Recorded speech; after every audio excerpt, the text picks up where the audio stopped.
నా హృదయంలో ఒక ప్రేరేపణ ఉండే ఒక మాట ఏంటంటే, పెద్దవాళ్ళగా మన చర్చ్లో ఉన్న పెద్దలందరూ కూడా ప్రతిదాన్ని బ్లెస్ చేయడం అనేది నేర్చుకోండి. బ్లెస్ చేయండి, అన్నిటినీ బ్లెస్ చేయండి.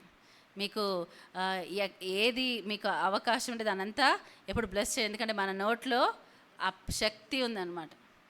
నేను డార్జిలింగ్, నేపాల్ వెళ్ళినప్పుడు అక్కడ డార్జిలింగ్ ఒక పద్ధతి ఉంటుంది, చాలా చక్కగా అనిపిస్తుంది. అది చాలా అసలు ఎంత రెస్పెక్ట్ ఇస్తారు వాళ్ళు పెద్దలకంటే. మనం ఇక్కడ మనం పెద్దలుగా ఉండి మనం ఇట్లా వెళ్తుంటే చిన్నవాళ్ళు వచ్చి వాళ్ళ తల వంచి విష్ చేస్తారు. ఆ తల వంచినప్పుడు ఏం చేయాలంటే పెద్దవాళ్ళు వాళ్ళ తల మీద చేయబెట్టి ఆశీర్వదించాలంట. అక్కడ ట్రెడిషన్ అది. అంత రెస్పెక్ట్, అంత ఇది.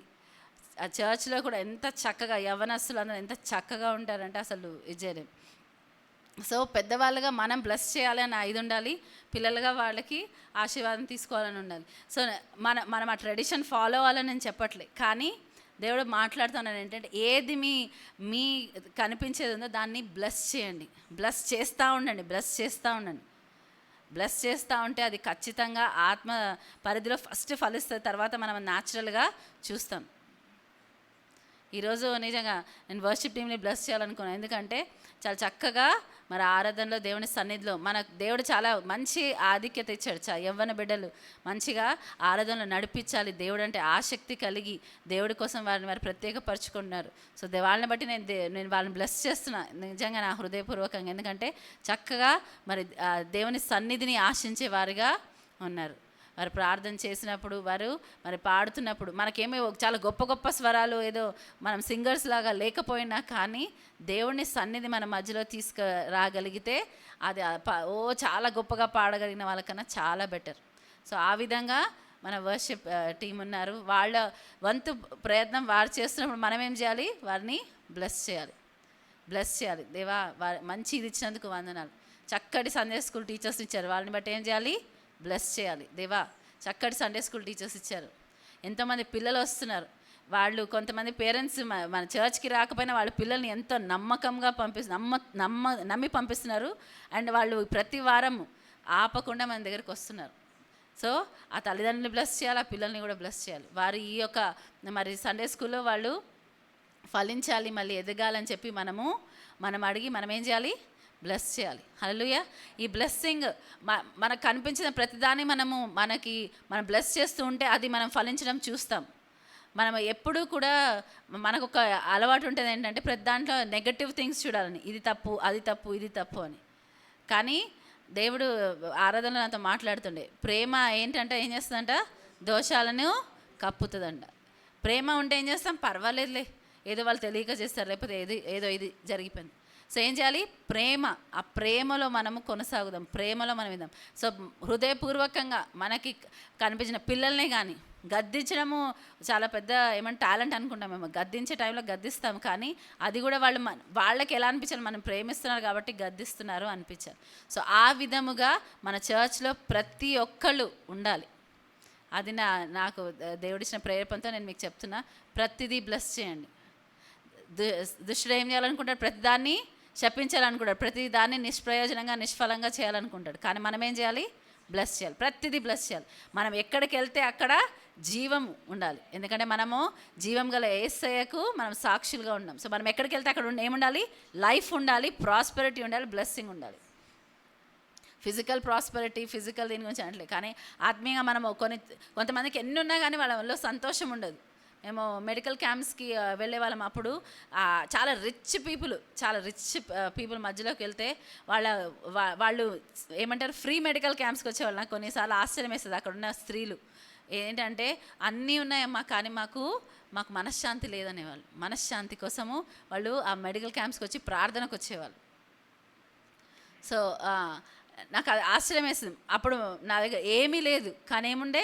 ఒక్కళ్ళకి సమాధానం కోసం, ఒక్కళ్ళకి ఆశీర్వాదం కోసం ప్రార్థన చేసే కృపను దేవుడు ఇచ్చేవాడు. దేవుడు ఆ ప్లేస్లో మనల్ని పెట్టాడు. దానికన్నా ఇంకా గొప్ప ఆశీర్వాదం ఏంటి? సో మనకున్న బ్లెస్సింగ్స్ లేని వాటి గురించి కన్నా మనకున్న దాన్ని మనం ఎప్పుడైతే బ్లెస్ చేస్తూ ఉంటామో అప్పుడు అది ఇంక్రీజ్ అవుతూ ఉంటుంది, అప్పుడు అది ఎదుగుతూ ఉంటుంది, పెరుగుతూ ఉంటుంది. సో బ్లెస్ చేయడం అనేది మన చేతిలో, మన పరిధిలో ఏదో దాన్ని బ్లెస్ చేద్దాం, బ్లెస్ చేస్తూ ఉందాం. సో దాని యొక్క ఫలం మనం చూస్తాం. పిల్లలైనా కానీ పిల్లల్ని పిలిచేటప్పుడు వేరే వేరే పేర్లతో మనం పిలుస్తుంటామేమో, కానీ నెగటివ్ వాటిని మనము ఆపేయాలి. నెగటివ్ పిలవడము, నెగటివ్గా వారి గురించి మాట్లాడడము, నెగటివ్ పలకడం, మన అధికారంలో ఉన్న వారి, మనం ఎవరిపైన అయితే అధికారులుగా ఉన్నామో మన కింద ఉన్న వారి గురించి ఎప్పుడు కూడా నెగటివ్ ఉన్నా కానీ విశ్వాసంతో ఏం చేయాలి? ఈ పరిస్థితి మారుస్తావు దేవా, నేను వాళ్ళని బ్లెస్ చేస్తున్నా, ఈ పరిస్థితి మారుస్తావు, నేను బ్లెస్ చేస్తున్నా.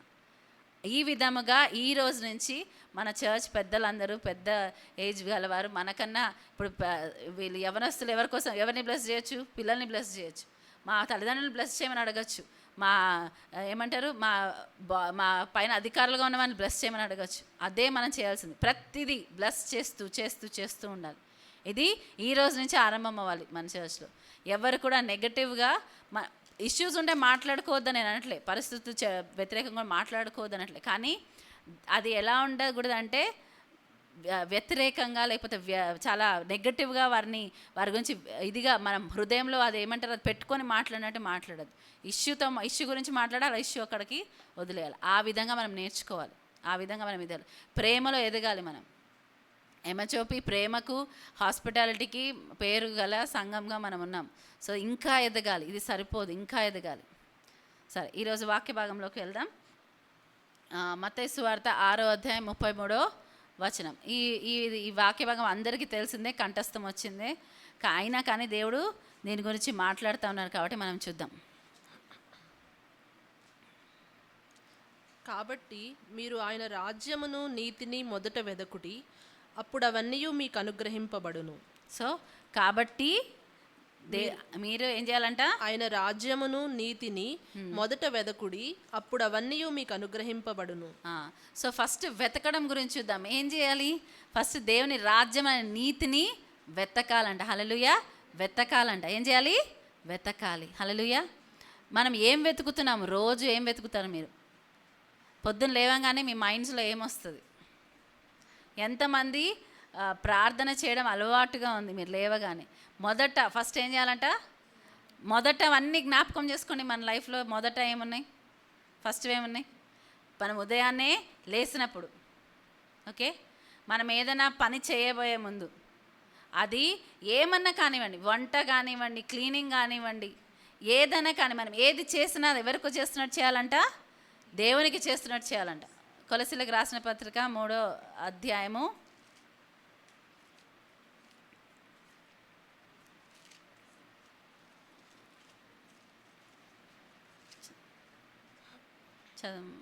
3వ అధ్యాయం 23వ వచనం, 23, 24 చదువు.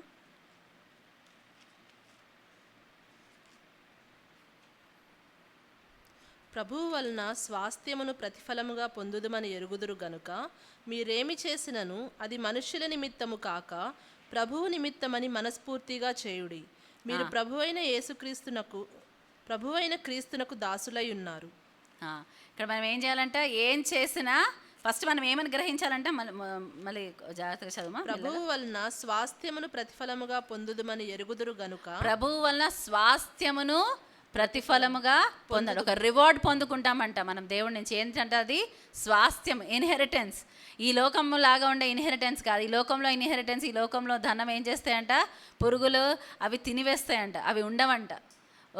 ఎంత గొప్ప వాళ్ళమని విర్రవీగుతున్న వాళ్ళైనా ఒక రోజు దేవుడు వెర్రివాడా నీ టైం అయిపోయిందంటే ఏం చేయాలి? వదిలేసి వెళ్ళిపోవాల్సిందే. ఎంత ధనవంతుడైనా, ఎంత శక్తి సామర్థ్యాలు గలవాడైనా ఏం చేయాలి? ఒక్కరోజు పిలుపు వస్తే ఏవైతే తన దగ్గర ఉన్నాయో, ఏవైతే తనతో ఉన్నాయో అవన్నీ ఏం చేస్తాడు? ఈ లోకంలో ఇక్కడే విడిచి, తన ప్రాణం కూడా తన కంట్రోల్లో ఉండదు. ఎంత ధనం ఉన్న వాళ్ళు, చనిపోకుండా ఉన్నవాళ్ళు ఎవరైనా ఉన్నారా? లేరు. అలెగ్జాండర్ ద గ్రేట్, ఆయన ప్రపంచానంతా జయించి ఏం చేశాడంట? చాలా విచిత్రమే, దోమకాటుకి చనిపోయాడంట. ఆయన చనిపోయేటప్పుడు చెప్పాడంట, ఆయన చేతి ఏదో బయట పెట్టమని. ఎలా? ఏమీ తీసుకెళ్ళలేకపోయాడు, రాజ్యాల్ని జయించాడు, అన్నీ మిచ్చేశాడు. కానీ ఏమైంది? లాస్ట్కి తను వెళ్ళినప్పుడు, కానీ మనకు దేవుడి దగ్గర నుంచి వచ్చే స్వాస్థ్యము ఎవరి నుంచి పొందుకుంటామంట? మన స్వాస్థ్యము ప్రభు వల్ల మనము స్వాస్థ్యమును ప్రతిఫలముగా పొందుదుమని, స్వాస్థ్యము ప్రతిఫలముగా పొందుతామంట. సో మన యాక్చువల్ యజమాని ఎవరు? దేవుడే. నేను రీసెంట్గా ఒక చిన్న బ్రదర్తో మాట్లాడుతూ మనం దేవుడిని ఏమని అంగీకరించాలంట? ప్రభు అని అంగీకరించాలంట. ప్రభు అంటే యజమాని. ఒకవేళ మిలిటరీలో ఆర్మీలో ఉన్న వాళ్ళు అనుకోండి, కమాండర్ అంటే కమాండర్ అక్కడికి వెళ్ళి దూకాలి.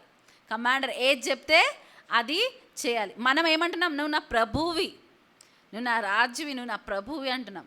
కానీ ఎన్నిసార్లు ఏం చేస్తాం? ఆయన చెప్పిన దానికి వ్యతిరేకంగా చేస్తాం. కానీ మనం నశించిపోకూడదని చెప్పి దేవుడు ఏం చేస్తున్నాడంటే ఇంకా దీర్ఘశాంతము వహిస్తున్నాడంట. దేవుడి ఓపిక సహనం నశించింది అనుకోండి, ఏమవుతుంది? ఆ టైము ఒక టైం, ఈ యొక్క గ్రేస్ పీరియడ్ అయిపోయే టైం వస్తుంది. ఎవరి టైంలో ఎప్పుడు ఆ గ్రేస్ పీరియడ్ అయిపోతే తెలియదు. కలెక్టివ్గా గ్రేస్ పీరియడ్ అయిపోయే టైం ఉంటుందేమో, కానీ వ్యక్తిగతంగా ఎంతోమంది హఠాత్తుగా మరి దేవుని సన్నిధికి వెళ్ళడము, లేకపోతే వాళ్ళు సో ఎవరి టైం ఎప్పుడు వస్తుందో తెలియదు. కానీ నిజముగా మన స్వాస్థ్యము ఆయన అన్నాడు ఒకసారి, ప్రభువు వలన మనము స్వాస్థ్యము, ప్రభువు వలన స్వాస్థ్యమును ప్రతిఫలముగా పొందుదమని ఎరుగుదురు గనుక మీరేమి చేసినను అది మనుషుల నిమిత్తము కాక ప్రభువు నిమిత్తమని మనస్ఫూర్తిగా చేయుడి. మీరు ఏమి చేసినను అది మనుష్యుల నిమిత్తము కాక ప్రభువు నిమిత్తమని మనస్ఫూర్తిగా చేయుడి. మనకి రివార్డ్ ఇచ్చేవాడు, మనకి స్వాస్థ్యం అంటే ఇన్హెరిటెన్స్ ఇచ్చేవాడు ఎవరంట? దేవుడంట. సో ఏది చేసినా మనం మనుషుల నిమిత్తం చేయకూడదంట. మనం ఎన్నిసార్లు క్రైస్తవులుగా మరి మంచి బిలీవర్స్గా లేకపోతే దేవుని వెంబడించే వాళ్ళంగా ఉంటూ మనుషుల నిమిత్తం పనులు చేస్తూ ఉంటాం. మొదట ఏం చేస్తున్నాం? మనుషుల నిమిత్తం చేస్తున్నామా? దేవుడి నిమిత్తం చేస్తున్నాం? మనుషుల నిమిత్తం చేసే వాళ్ళు ఏం చేస్తారు? ఒకళ్ళు వచ్చి జయమరాంటి దగ్గర ఒక మాట, సరిత ఆంటీ దగ్గర ఒక మాట, శోభ దగ్గర ఒక మాట చెప్తారు. ఎందుకంటే జయమరాంటికి నచ్చిన మాట జయమరాంటికి, సరిత ఆంటీకి నచ్చిన మాట సరిత ఆంటీకి, శోభకి నచ్చిన మాట శోభకి, తులసికి నచ్చిన మాట తులసికి, నాకు నచ్చిన మాట నాకు. ఏం చేస్తారు వాళ్ళు? ఎందుకు అలా చేస్తున్నారు? మనుషులని మెప్పించాలని. ఒకవేళ దేవుని మెప్పించే మనుషులైతే ఏం చేస్తారు? ఎక్కడికి వెళ్ళినా ఒకటే మాట ఉంటుంది. ఒకవేళ ఆ మాట మాట్లాడకూడదంటే నేను జయమరాంటి దగ్గర మాట్లాడాను, సరిత ఆంటీ దగ్గర మాట్లాడాను, శోభ దగ్గర మాట్లాడాను, తులసి దగ్గర మాట్లాడాను. అలా ఎవరి దగ్గర ఏం మాట్లాడాలో అది మనము ఒకవేళ మన వర్డ్స్ కూడా మనకు స్వాస్థ్యము ప్రభు వలన కలుగుచున్నదని మనం నమ్ముతున్నామా? ఆ విధముగా మనం పని చేస్తున్నామా? ఆ విధముగా మన లైఫ్ ఉంటుందా? ఒక్కొక్కరి దగ్గర ఒక్కొక్క మాట మాట్లాడుతున్నామా? మన మాటలో కానీ ఫస్ట్ మనం ఏం చేస్తున్నాం? సో ఈ ఫస్ట్గా ఉన్న ప్రతి విషయాన్ని మనం సెట్ చేసుకుందాం. ఈరోజు దేవుని రాజ్యమును మొదట వెతకాలి. రాజ్యముకు సంబంధించిన కానివి నా లిస్టులోంచి తీసేయాలి. ఏమున్నాయి మీ లిస్టులో? ఎప్పుడైనా మిమ్మల్ని మీరు స్పిరిచువల్ క్లెన్జింగ్ చేసుకుంటారా? అంటే ఉట్టి వచ్చి దేవా నా పాపాలు క్షమించు అట్లా అనట్లేదు. ఫ్రమ్ విదిన్ లోపల నుంచి ఏమున్నాయి నాలో, ఏమి నేను డీల్ చేయాలి నాతో? ప్రతిరోజు మనం ఆలోచిస్తామా నేను వేడితో డీల్ చేయాలి? మనం 10 మంది గురించి ఎవరి గురించి మాట్లాడితే మీ హృదయంలో నొచ్చుకుంటుంది. నాకైతే కొన్నిసార్లు చాలా ఇట్లా గుచ్చుకుంటుంది. ఒకరి గురించి మాట్లాడితే నీ సంగతి ఏంటి అని ఒకటి నాలో గద్దిస్తూ ఉంటుంది. నువ్వు వాళ్ళ గురించి అంటే నీ సంగతి ఏంటి? ఆ గద్దింపు మీలో ఉందా? ఆ గద్దింపు స్వరం మీలో లేకపోతే డేంజరస్ స్టేట్లో ఉన్నారు. Can you hear your own conscious? మీ యొక్క ఏమంటారు లోపల మాట, మీ ఆత్మ మాట మీకు వినపడుతుందా? ఏంటి? ఒకరికి అబద్ధపు సాక్ష్యంగా ఒక చెడు మాట్లాడిన, చెడు ఇచ్చేసిన మన అంతరాత్మలో మనకి ఏమవుతుంది? ఏమీ లేని స్టేట్లో ఉన్నామంటే అదొక డెడ్ సిచ్యువేషన్. దేవుని రాజ్యం వెతకడం అంటే ఏదో కొంచెం మంచి పని చేసేసి దేవుని మెప్పించడం అని కాదు. లేదు, మనుషులు అలా ఇదైపోతారేమో, కానీ దేవుడు అలా కాదు. ప్రభు వల్ల మనకు స్వాస్థ్యము దొరుకుతుందంట. ఎఫ్ఎస్సీలో ఉంటుంది, మనుషుల్ని ప్లీజ్ చేసే వాళ్ళగా ఉండకండి, మెన్ ప్లీజర్స్. మనుషుల కళ్ళకి మంచిగా కనిపించాలని చేస్తారంట. ఇవాళ రేపు చూడండి, మీరు దైవజనులు అనేబడేవాళ్ళు లేకపోతే మరి పరిచర్యలో ఉన్నామనే వాళ్ళు ఎప్పుడు కూడా ఏం చేస్తున్నారు? మనుషుల్ని ప్లీజ్ చేయడానికి ట్రై చేస్తున్నారు. అది వర్కౌట్ అవ్వదు. ఎన్ని రోజులు చేస్తారు అలా? ఎన్ని రోజులు చేస్తారు? యథార్థముగా ప్రవర్తించడం అనేది మనము నేర్చుకోవాలి. ఒకరి దగ్గర ఒక మాట, ఇంకొకరి దగ్గర ఇంకొక మాట ఉండకూడదు. కొన్నిసార్లు మనం ఒక మాట చెప్పి మర్చిపోతామేమో, అప్పుడు ఒప్పుకోండి, నేను ఏం మాట చెప్పాను నాకు గుర్తు రావట్లేదు, నేను మర్చిపోయాను, కానీ నాకు గుర్తున్నంత మటుకు నేనైతే అది పాటిస్తాను. నేను ఎవరి గురించి నేను చెప్పి మళ్ళీ ఇంకొకసారి రిపీట్ చేయాలంటే, నేను అప్పుడు చెప్పిన మాటలు ఖచ్చితంగా ఇవే నాకు గుర్తులేవు, కానీ దాని అర్థం ఇదే అని నాకు అనిపిస్తుంది అని నేను చెప్తాను. భయం ఉంటుంది, ఎందుకంటే మనం నోటితో నుంచి వచ్చే మాటలు బట్టి మనం తీర్పు తీర్చబడతామంట.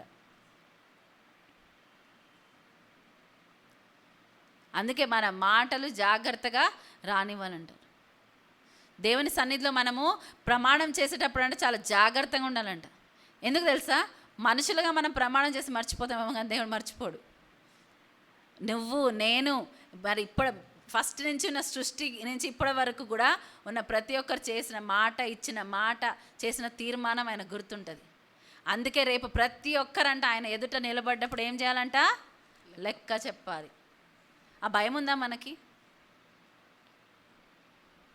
We are so consumed in our selves. సాతానుడు పనే అది. నీ గురించి నువ్వు ఎక్కువగా ఆలోచించుకునే సమయం గడిపితే వాడు చాలా హ్యాపీ ఉన్నాడు, నిన్నేం టచ్ చేయడు వాడు. మంచిగా ఆలోచించుకో, మంచిగా ఇదే చెయ్యి కంటిన్యూస్గా. దేవుని రాజ్యం గురించి, దేవుని పనుల గురించి నువ్వు ఆలోచించినంతసేపు నువ్వు నా రాజ్యంలో, నువ్వు నా మనిషివి. నువ్వు ఎక్కడ చర్చిలో కూర్చున్నా నువ్వు నా మనిషివే. ఆలోచించండి, చర్చిలో కూర్చొని కూడా మనం సాతాను యొక్క సంబంధులుగా ఉంటే ఇంకేంటి లాభం? వాడు అదే అంటాడు, నువ్వు చర్చిలో కూర్చున్నా, నువ్వు ఎక్కడ కూర్చున్నా, నువ్వు ఎప్పుడైతే దేవుణ్ణి మొదట పెట్టినంత వరకు నో ప్రాబ్లం, నువ్వు ఎక్కడున్నా పర్వాలేదు, నువ్వు ఏమైనా చేసుకో. నేను దేవునిలో వచ్చిన కొత్తలో అదే నేను మా వాళ్ళు ఏమనుకున్నారంటే, నేను బైబిల్ చదువుతున్నా అనుకున్నాను. మా వాళ్ళు కొంచెం బ్రాడ్ మైండెడ్గా ఉండేవాళ్ళు అనమాట. అప్పుడు ఏంటంటే అన్నిటి గురించి తెలుసుకోవాలి, మంచి విషయమే అన్నారు. ఎప్పుడైతే నా హృదయం మారి నా యేసు ప్రభు ఒక్కడే నా దేవుడు అని నేను అన్నాను, అప్పుడు ప్రాబ్లం స్టార్ట్ అయింది. అప్పటి వరకు ఏం ప్రాబ్లం లేదు. అన్ని రిలీజన్స్ గురించి తెలుసుకోవాలమ్మా, అన్ని గురించి తెలుసుకోవాలి, మంచిదే. ఎప్పుడైతే యేసు ప్రభు మాత్రమే నా దేవుడు అని నేను ఇప్పుడు డిక్లేర్ చేస్తాను, అప్పుడేమైంది? మొత్తము అలజడైపోయింది, మొత్తము ప్రాబ్లం వచ్చేసింది. నువ్వు ఎప్పటి వరకైతే నువ్వు వేరే వాటిని వెతుకుతూ దేవుని రాజ్యంలో ఉన్నానన్న భ్రమలో ఉంటావు, అప్పటి వరకు దుష్టుడు కూడా ఏం ప్రాబ్లం ఉండదు. He is happy with you. I'm not even lying, happy with you. మీరు చర్చిలో కూర్చోండి, మీరు ఎక్కడ కూర్చోండి, స్తోత్రం ప్రైజ్ ది లార్డ్ హల్లెలూయా అంత మట్టుకే మీ జీవితం పెట్టుకోండి, ఇంకా దాని ముందు వెళ్ళకండి. అప్పుడేమవుతాడు? ఈ లోకంలో మీకు సాతాను సక్సెస్ కావాలంటే సక్సెస్ ఇస్తాడు, అన్నీ ఇస్తాడు. ఎప్పుడైతే నువ్వు ఒక డెసిషన్ తీసుకుంటావు, నేను దేవుని రాజ్యమును ఆయన నీతిని మొదట వెతుకుతాను, మొదట నేను ఆయన రాజ్యమును ఆయన నీతిని నేను వెతుకుతాను అని ఎప్పుడైతే నువ్వు తీర్మానం తీసుకుంటావో, ఈ లోకమంతా నీకు అగేన్స్ట్ అవ్వచ్చు, కానీ ఒక్క మనిషి మాత్రం నీతో ఎప్పుడు ఉంటాడు. ఎవరైనా? యేసయ్య. మనం ఈ లోకంలో ప్రమాణాలు చేస్తారు, అన్నిటికన్నా ఒక చాలా ఇదైన ప్రమాణం, ఒక కవనెంట్ దేవుడి సన్నిధిలో ఎస్టాబ్లిష్ చేయబడింది ఏంటంటే ఒక హస్బెండ్ వైఫ్ రిలేషన్షిప్ కదా. అది మనం దేవుని సన్నిధిలో ప్రమాణం చేస్తాం. అది యాక్చువల్లీ గ్రహిస్తే ఎంత అసలు అద్భుతమైన అది ఒక మాట, ఒక ప్రమాణం, ఒక కవనెంట్. కానీ దాంట్లో కవనెంట్లో కూడా ఏం చెప్తారు? మరణం మేము ఎడబాపు వరకు, అంతే, until death do us apart, అక్కడ వరకే. మరణము మనల్ని ఎడబాపే వరకే. ఎంత కవనెంట్ రిలేషన్షిప్ మనకున్నా అది ఇక్కడ. కానీ ఒక్క వ్యక్తి మాత్రం మన ప్రాణమును అక్కడి నుంచి కూడా లేపుతాడంట. ఎవరైనా? యేసయ్య. మీరు మనుషులు ఎవరైతే మీ శరీరాన్ని మాత్రమే నాశనం చేయగల మనుషులకు మీరు భయపడుతున్నారు, కానీ ఎవరికి భయపడాలంట? మన శరీరాన్ని, మన ప్రాణాన్ని ఆయన నరకానికి తీసుకెళ్లే శక్తిగల దేవుడికి మనము భయపడాలి. ఇవాళ రేపు ఏమి ఎనిమి పెద్దగా చేయకలేదు, దేవుని భయం సంఘం నుంచి తీసేస్తే చాలు. దేవుని భయం లేక మనము ఉంటున్నామేమో. దేవుని భయం మనలో లేదని చాలా ఎవిడెంట్గా నేను చెప్తే అందరు నొచ్చుకుంటారేమో, కానీ మన లైఫ్లో ప్రతి విషయంలో దేవుని భయం మనం ల్యాక్ అవుతున్నామని ఖచ్చితంగా నేను ప్రతి ఒక్కరికి నిరూపించగలను. కాకపోతే నేను ఎవరిని ఒఫెండ్ చేయాలనుకోవట్లేదు. ఒఫెండ్ అవ్వడం కూడా అదొక పెద్ద రోగం. ఎందుకంటే నేను ఉన్న వాళ్ళకే ఒఫెండ్ అవుతుంది. నేను దేవుని వెంబడిస్తున్నా, నేను దేవునిలో చాలా బలంగా ఉన్నా, నేను అన్న ఏమున్నా కానీ మనం తొందరగా అఫెండ్ అవుతాం. నేను ఏమీ లేదు, సరే నేను నేర్చుకోవచ్చు, సరే నేను మంచిగా ఉండొచ్చు, సరే నేను బాగుపడవచ్చు, ఓకే వాళ్ళు మంచిగా చెప్తున్నారు. అది నేనైనా మీరైనా నొచ్చుకుంటున్నామంటే జాగ్రత్తగా చూసుకోవాలి. సరి చేసుకునే స్వభావం మనందరికీ ఉండాలి. ప్రతిరోజు ఈ లోకమే చెప్తుంది ఏంటి, వీఆర్ స్టూడెంట్స్, ఎప్పటికీ మనం స్టూడెంట్సమే, నేర్చుకుంటూ ఉంటాం. జ్ఞానం విషయంలో ప్రతి ఒక్కరు నేర్చుకుంటూనే ఉంటానంట. అది దేవుడి విషయంలో ఎప్పుడైతే మనం ఇంకా చాలు నాకు అంతా తెలిసిపోయింది అనుకుంటామో అప్పుడు మనం నేర్చుకోవడం ఆపేస్తే ఏమవుతుంది, దేవుడిని వెంబడించడంలో అంట కెనెత్ హ్యాగన్ గారు అంటారు ఏంటి, దేవుడిని వెంబడించడంలో ఒక చోట ఆగిపోవడం అంటూ ఉంటుందంట. అది ఎట్లా అంటే ఒక స్టీప్ మౌంటైన్ లాంటిది, అంటే ఒక ఏమంటారు స్టీప్ అంటే ఏమంటారు, ఎత్తుగా ఇట్లా అంటే ఇలా ఉండే స్లాంట్గా ఉండే మౌంటైన్లో మనం పైన ఎక్కుతున్నట్టే. అక్కడ ఆగిపోతే ఏమవుతారు, జారిపోతారు. అక్కడ ఆగిపోవడం, నేను ఇక్కడ ఆగి ఉన్నా, నేను 20 సంవత్సరాలు ఇదే విశ్వాసంలో ఉన్నా, లేదు. నువ్వు అక్కడ ఉన్నావు, ఫిజికల్గా ఉన్నావేమో, కానీ నీ యొక్క ఆత్మీయ స్థితిలో నేనైనా అది నాకు ఫస్ట్ వర్తిస్తే తర్వాత మీకు. నేను వేరే అని చెప్పట్లేదు, మనందరికీ కూడా వర్తిస్తుంది. ఎవరైనా కానీ ఆత్మీయ స్థితిలో దిగజారిపోతున్నాము. మన స్పిరిచువాలిటీ, మనలో ఉన్న హ్యూమిలిటీని ఇంకా పెంచాలి. అంటే మనలో తగ్గింపు స్వభావాన్ని పెంచాలి. కానీ ఆ తగ్గింపు స్వభావం పెరగక ఇంకేదన్నా పెరుగుతుందంటే ఏమని దాని అర్థము, ఎక్కడో మనము ఎదగడం ఆగిపోయాము. కొన్ని సూచనలు మనకు ఉంటాయి, ఎవరు మనకు చెప్పక్కర్లేదు, మనం చూసుకోవచ్చు. ఈ స్టేజ్కి వచ్చాక ఎంహెచ్ఓపికి అయితే ఎవ్వరూ ఏమీ చెప్పక్కర్లేదు, అందరికీ వాక్యం బాగా తెలుసు. కొద్ది వాళ్ళు కొంతకాలం నుంచి వస్తున్నారు, వాళ్ళు నేర్చుకోవాలి. భయంకరమైన స్టేట్ ఏంటంటే చర్చ్లో ఉంటున్నాము అనుకుంటూ తప్పిపోతాం కదా, అది చాలా డేంజరస్ స్టేట్. అట్లీస్ట్ బయట వాళ్ళకేంటి, మాకు యేసు ప్రభు తెలియదు, ఆత్మీయంగా మంచిగా ఉన్న వాళ్ళకి తెలుసు.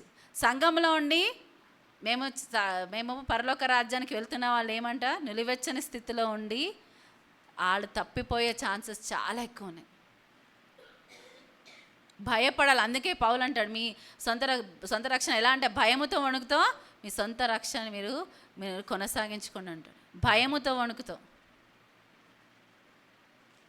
నాకున్న సామర్థ్యతతో శక్తితో నేను రావట్లేదు, కానీ ఏమంటాడు ఆయన, ఐ ప్రీచ్ క్రైస్ట్ క్రూసిఫైడ్.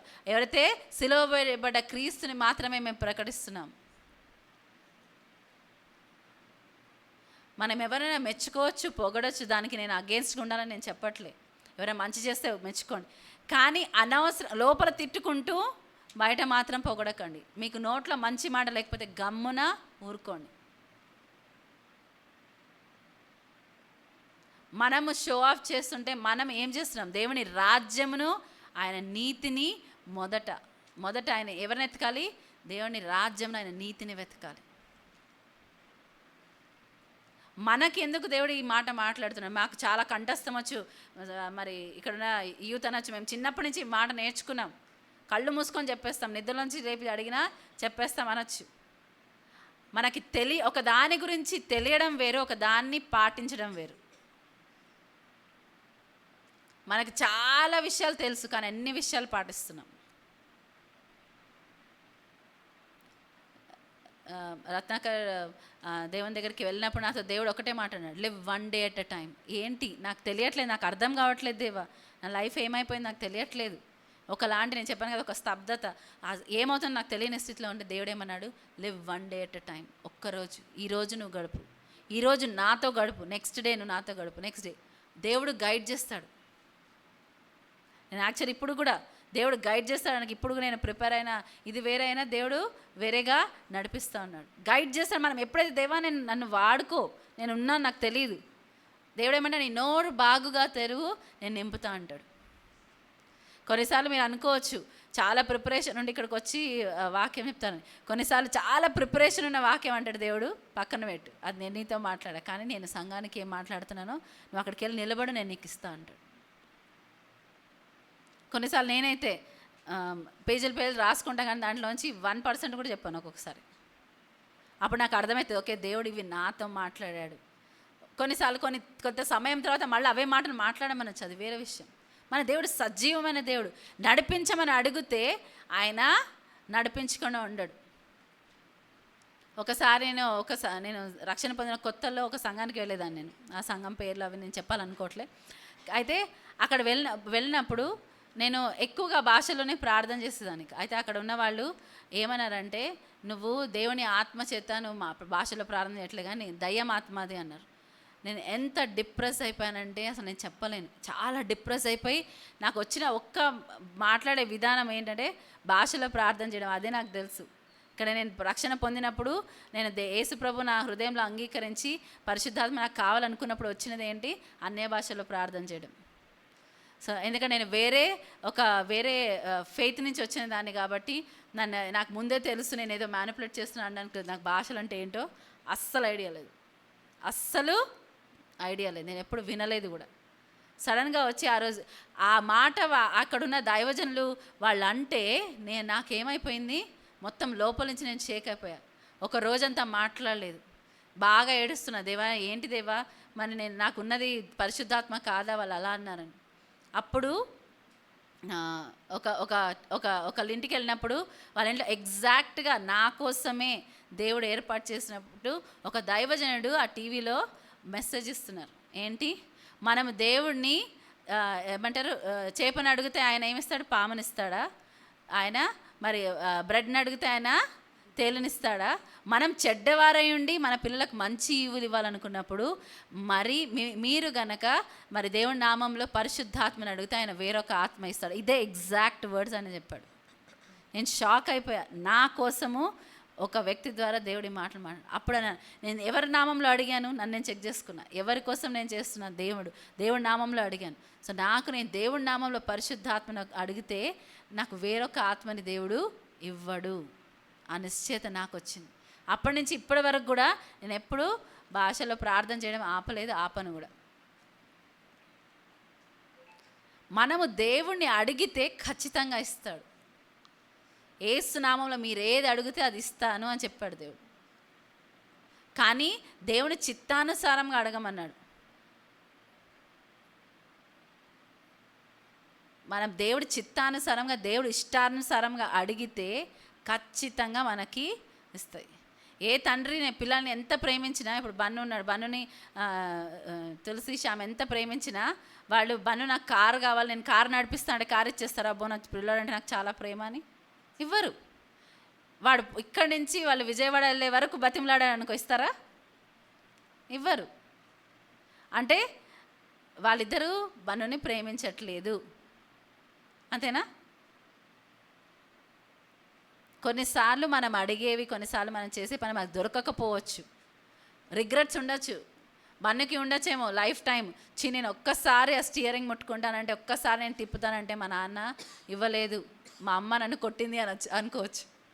కానీ ఎందుకు చేశారు అది? వాడు లైఫ్ టైం ఆ విషయంలో బాధపడ్డా, ఒకవేళ ఇచ్చుంటే దాని పరిణామాలు ఎట్లా ఉండేవి? ఇంకా భయంకరంగా ఉండేవి. కాబట్టి అది మనకు ఆ టైంలో అర్థం కాకపోయి ఉండొచ్చు. కానీ బన్ను రేపు పెద్దవాడై రేపు వాడు తండ్రి అయ్యాడు అనుకో, వాడు సేమ్ చేస్తాడు వాళ్ళ పిల్లలకు కూడా. ఎందుకంటే పిల్లల కన్నా మనకు ఎక్కువ తెలుసు. మన తండ్రిని మనం అంత నమ్ముతామా? నువ్వు నా ప్రభువు అని మనం ఒప్పుకున్నప్పుడు మనం ఎంత నమ్ముతున్నాం? ఆయన మనని 2 కొరింథీ 5:21 చదువుమా. పొజిషనల్ రైచియస్నెస్ గురించి నేను చెప్తున్నాను. 5 ఎందుకనగా మనం ఆయన యందు దేవుని నీతి అగునట్లు పాపమెరుగని ఆయనను మన కోసము పాపముగా చేసెను. ఎందుకంటే మనము దేవుని నీతి అగునట్లు అంట. హల్లెలూయా. మనము దేవుని నీతి అగునట్లు పాపమెరుగని ఆయనను మన కోసము పాపముగా చేసెను. మన కోసం పాపముగా చేశాడంట తండ్రి అయిన దేవుడు. పాపమెరుగని ఆయన మన కోసము పాపముగా చేశాడంట. పాపమెరుగని యేసయ్యని మన కోసం మన ఏంటి? దేవుని నీతిగా మార్చబడ్డాం. ఇప్పుడు మొదట దేవుని రాజ్యం ఆయన నీతిని వెతకమన్నాడు. ఆ నీతి ఏంటి? మనకు పొజిషనల్ రైచియస్నెస్. మనం ఎట్లా నీతిగా చేయబడ్డాము, మార్చబడ్డాం. మనం వెతుకుతున్నామా? ప్రతిదినము ప్రతిక్షణం నేను దేవుని నీతిగా చేయబడాను. మనము ఒకసారి మళ్ళీ చదువు మాట. ఎందుకనగా మనం ఆయన యందు దేవుని నీతి అగునట్లు పాపమెరుగని ఆయనను మన కోసము పాపముగా చేసెను. పాపమెరుగని ఆయనను మనం దేవుని నీతిగా అగునట్లు అంటే పాపమెరుగని ఆయన మన కోసము దేవుడు ఏం చేస్తాడంట? పాపముగా చేస్తాడు. That is the position. This is called positional righteousness. మన పొజిషన్ అది మనం చేసిన దాన్ని బట్టి రాలేదు. ఎవరి వల్ల వచ్చిందంట? యేసు ప్రభు చేసిన దాన్ని బట్టి. ఆయన మన కోసం పాపముగా మారాడు కాబట్టి మనం ఏమేమంట? ఎక్స్చేంజ్. మనం ఆయన నీతిగా మారామంట. హల్లెలూయా. ఎవరైనా ఇట్లాంటి ఎక్స్చేంజ్ చేస్తారండి? కానీ మనం ఏం చేస్తాము? ఇస్కరియోతు యూదా యేసు ప్రభుని అమ్మేశాడు అనుకుంటాం. కానీ మనం ఏం చేస్తాం? ప్రతిసారి దేవుడి చిత్తాన్ని మనం తిరస్కరించి ప్రతిసారి మన సొంత ఇచ్చేసినప్పుడల్లా మనం అదే చేస్తున్నాం.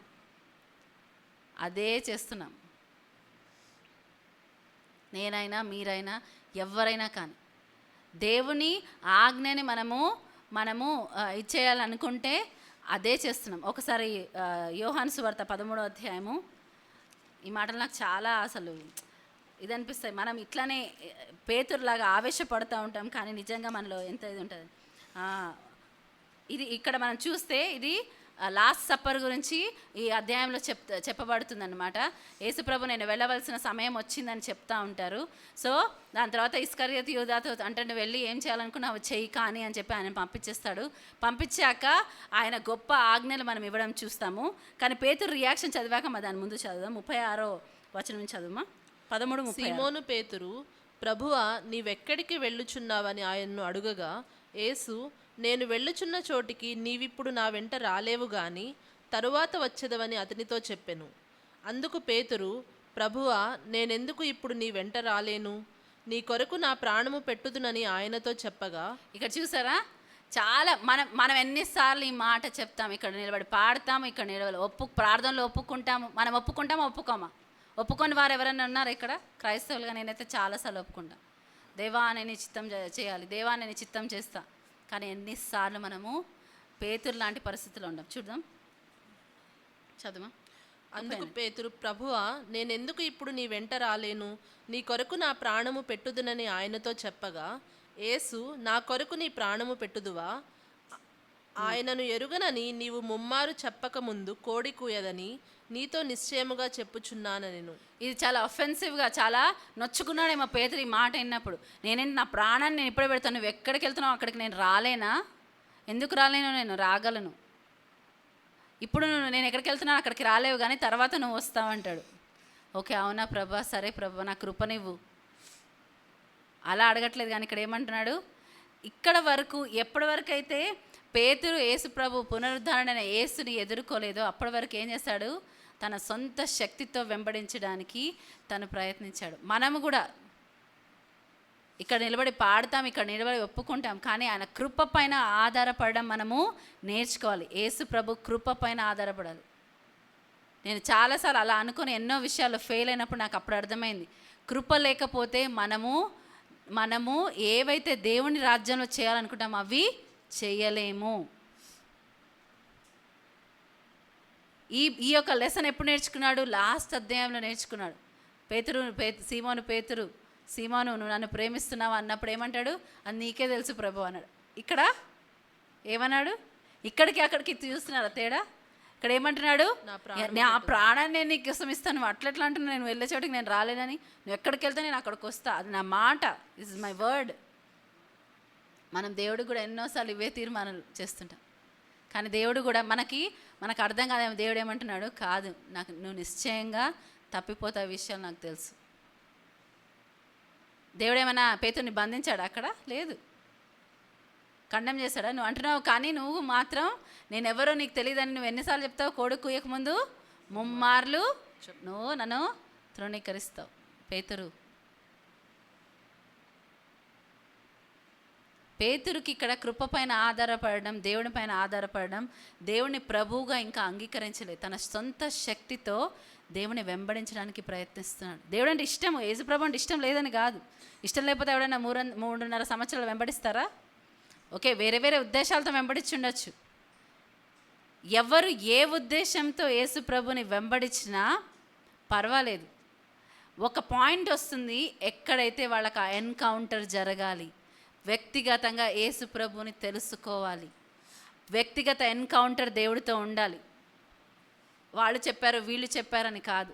ఆ ఎన్కౌంటర్ లేకపోతే దేవుడు నిన్ను బ్లెస్ చేయాలని మనం ఆశిస్తే ఎన్కౌంటర్ అనేది ఉండాలి మన లైఫ్లో. ఎన్కౌంటర్స్ లేని లైఫ్ ఏమవుతుంది? అది ఎక్కడికి వెళ్ళదు, అక్కడే ఉంటాం. క్రాస్ అనే ఎన్కౌంటర్ అవ్వాలి మనకి. రూతు గురించి చూద్దాం మనం కొన్ని మాటలు.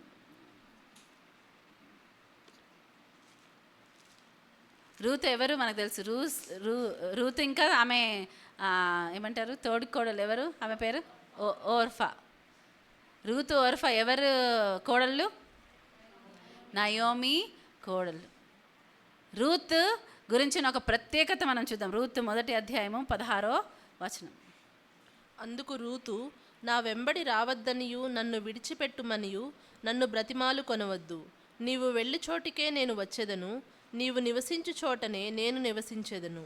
నీ జనమే నా జనము, నీ దేవుడే నా దేవుడు. హల్లెలూయా. నీవు మృతి పొందు చోటు చదువు. నీవు మృతి పొందు చోటను నేను మృతి పొందెదను, అక్కడనే పాతి పెట్టబడెదను. మరణము తప్ప మరి ఏదైనను నిన్ను నన్ను ప్రత్యేకించిన ఎడల యెహోవా నాకు ఎంత కీడైనా చేయునుగాక అనెను. ఈమె ఎవరిని ఈమె అసలు మోయాబీరాలంట. మోయాబ్ అంటే ఏంటి? దేవుడు ఏమంటాడు? ఆయన ఏమంటారు? వాష్ బేసన్ అంట మోయాబ్. మోయాబ్ అంటే అంత హేట్ చేస్తాడు దేవుడు. కానీ ఆ మోయాబు స్త్రీ ఒక ఆమె ఏం చేసుకుంది? ఒక తీర్మానం చేసుకుంది. ఓర్ఫా వెళ్ళిపోయింది, ముద్దు పెట్టుకొని వెళ్ళిపోయింది. చాలాసార్లు చాలా మనకి ఎక్కువగా హత్తుకొని ఉండేవాళ్ళుగా ఉంటే కొన్నిసార్లు ఆలోచించాలి.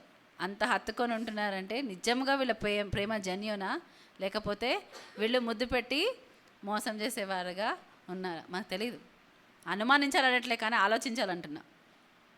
అనుమానానికి ఆలోచనకి వేరే చాలా డిఫరెన్స్ ఉంది. చాలా ప్రతిరోజు మనం ప్రతి టైం మనం పరీక్షించుకోవాలి మనం. ఇక్కడ చూస్తే రూత్ ఏం చేస్తుంది?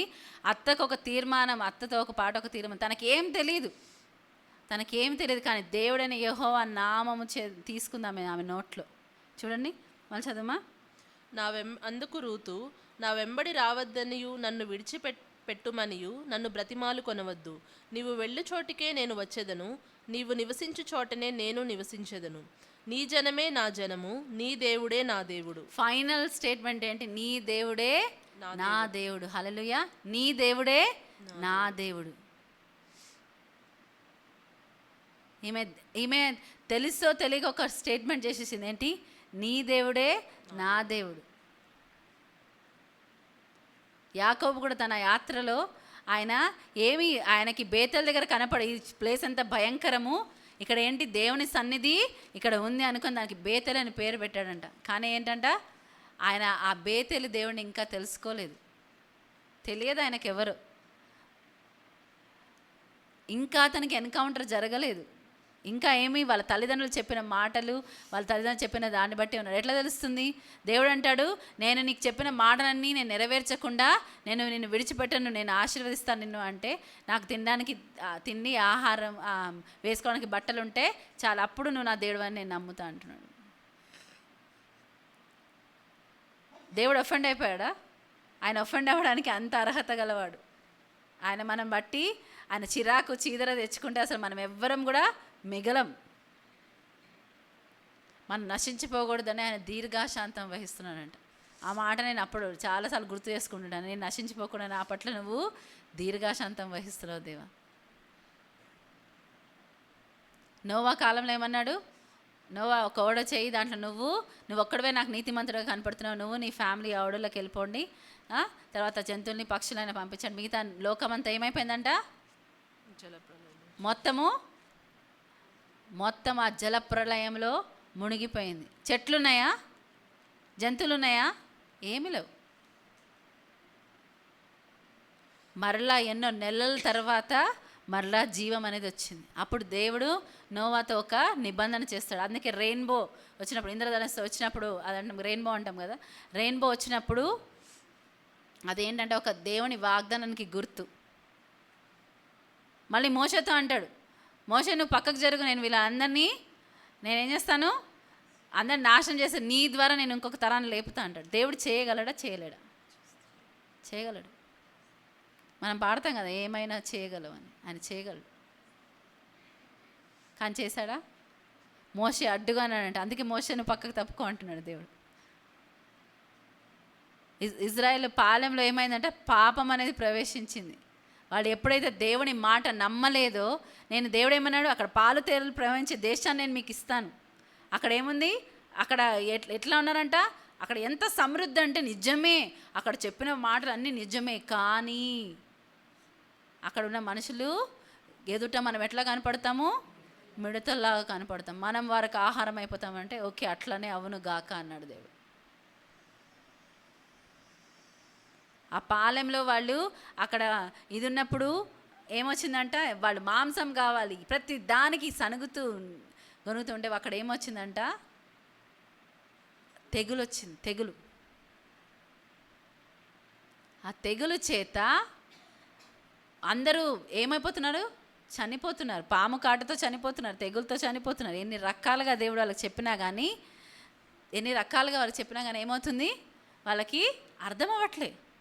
మళ్ళా సనగడం కొనడం మాత్రం మానట్లేదు. సనగడం గొనగడం అనేది ఎంత భయంకరం చూడండి. ఒక్కసారి అది వస్తే అది దాని నుంచి బయటికి రావడం కష్టమేమో. Grumbling and murmuring, complaining. మనకు అది ఉందా? క్రైస్తవులుగా ఉంటూ మనము సనుగే గొనిగే వారిలాగా ఉంటున్నామా? దేవుని వెంబడిస్తూ ఒక పక్కన దాందే దీందే అని ప్రతి దాని గురించి కంప్లైంట్ చేస్తున్నామా? వాళ్ళు దేవుడు మేఘస్తంభం కింద ఉన్నారు, దేవుడు అగ్నిస్తంభంగా ఉండడం చూస్తారు, దేవుడు మన్నా తిన్నారు, అయినా ఏం చేశారు, వాళ్ళు అరణ్యంలో నశించిపోయారు. అర్థమవుతుందా మనకు? ఇక్కడ ఉండి కూర్చొని మన మనస్సు గనక మారకపోతే, మన ప్రయారిటీస్ మారకపోతే మనం ఏమైపోతున్నాము? సంఘంలో కూర్చొని చాలా శ్రద్ధగా బైబిల్ పట్టుకొని పైన షెల్ఫ్లో బైబిల్ పెట్టేసి రోజు దాని నుంచి తీసుకునే దేవునికి మనం ఫస్ట్ స్థానం ఇస్తున్నాం అలా అనుకుంటున్నామేమో. కాదు, అవన్నీ అవుట్వర్డే, అవన్నీ దేవుడికి ఇది కాదు.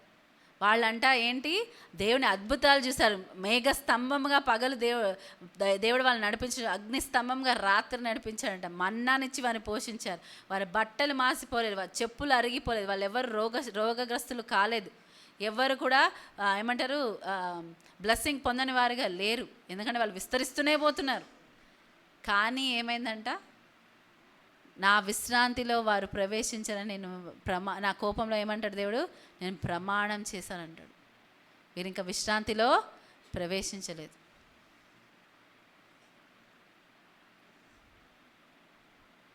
తిరుగుబాటు తనము దేవుడు సనగడం గొనగడం అస్సలు ఒప్పుకోడు.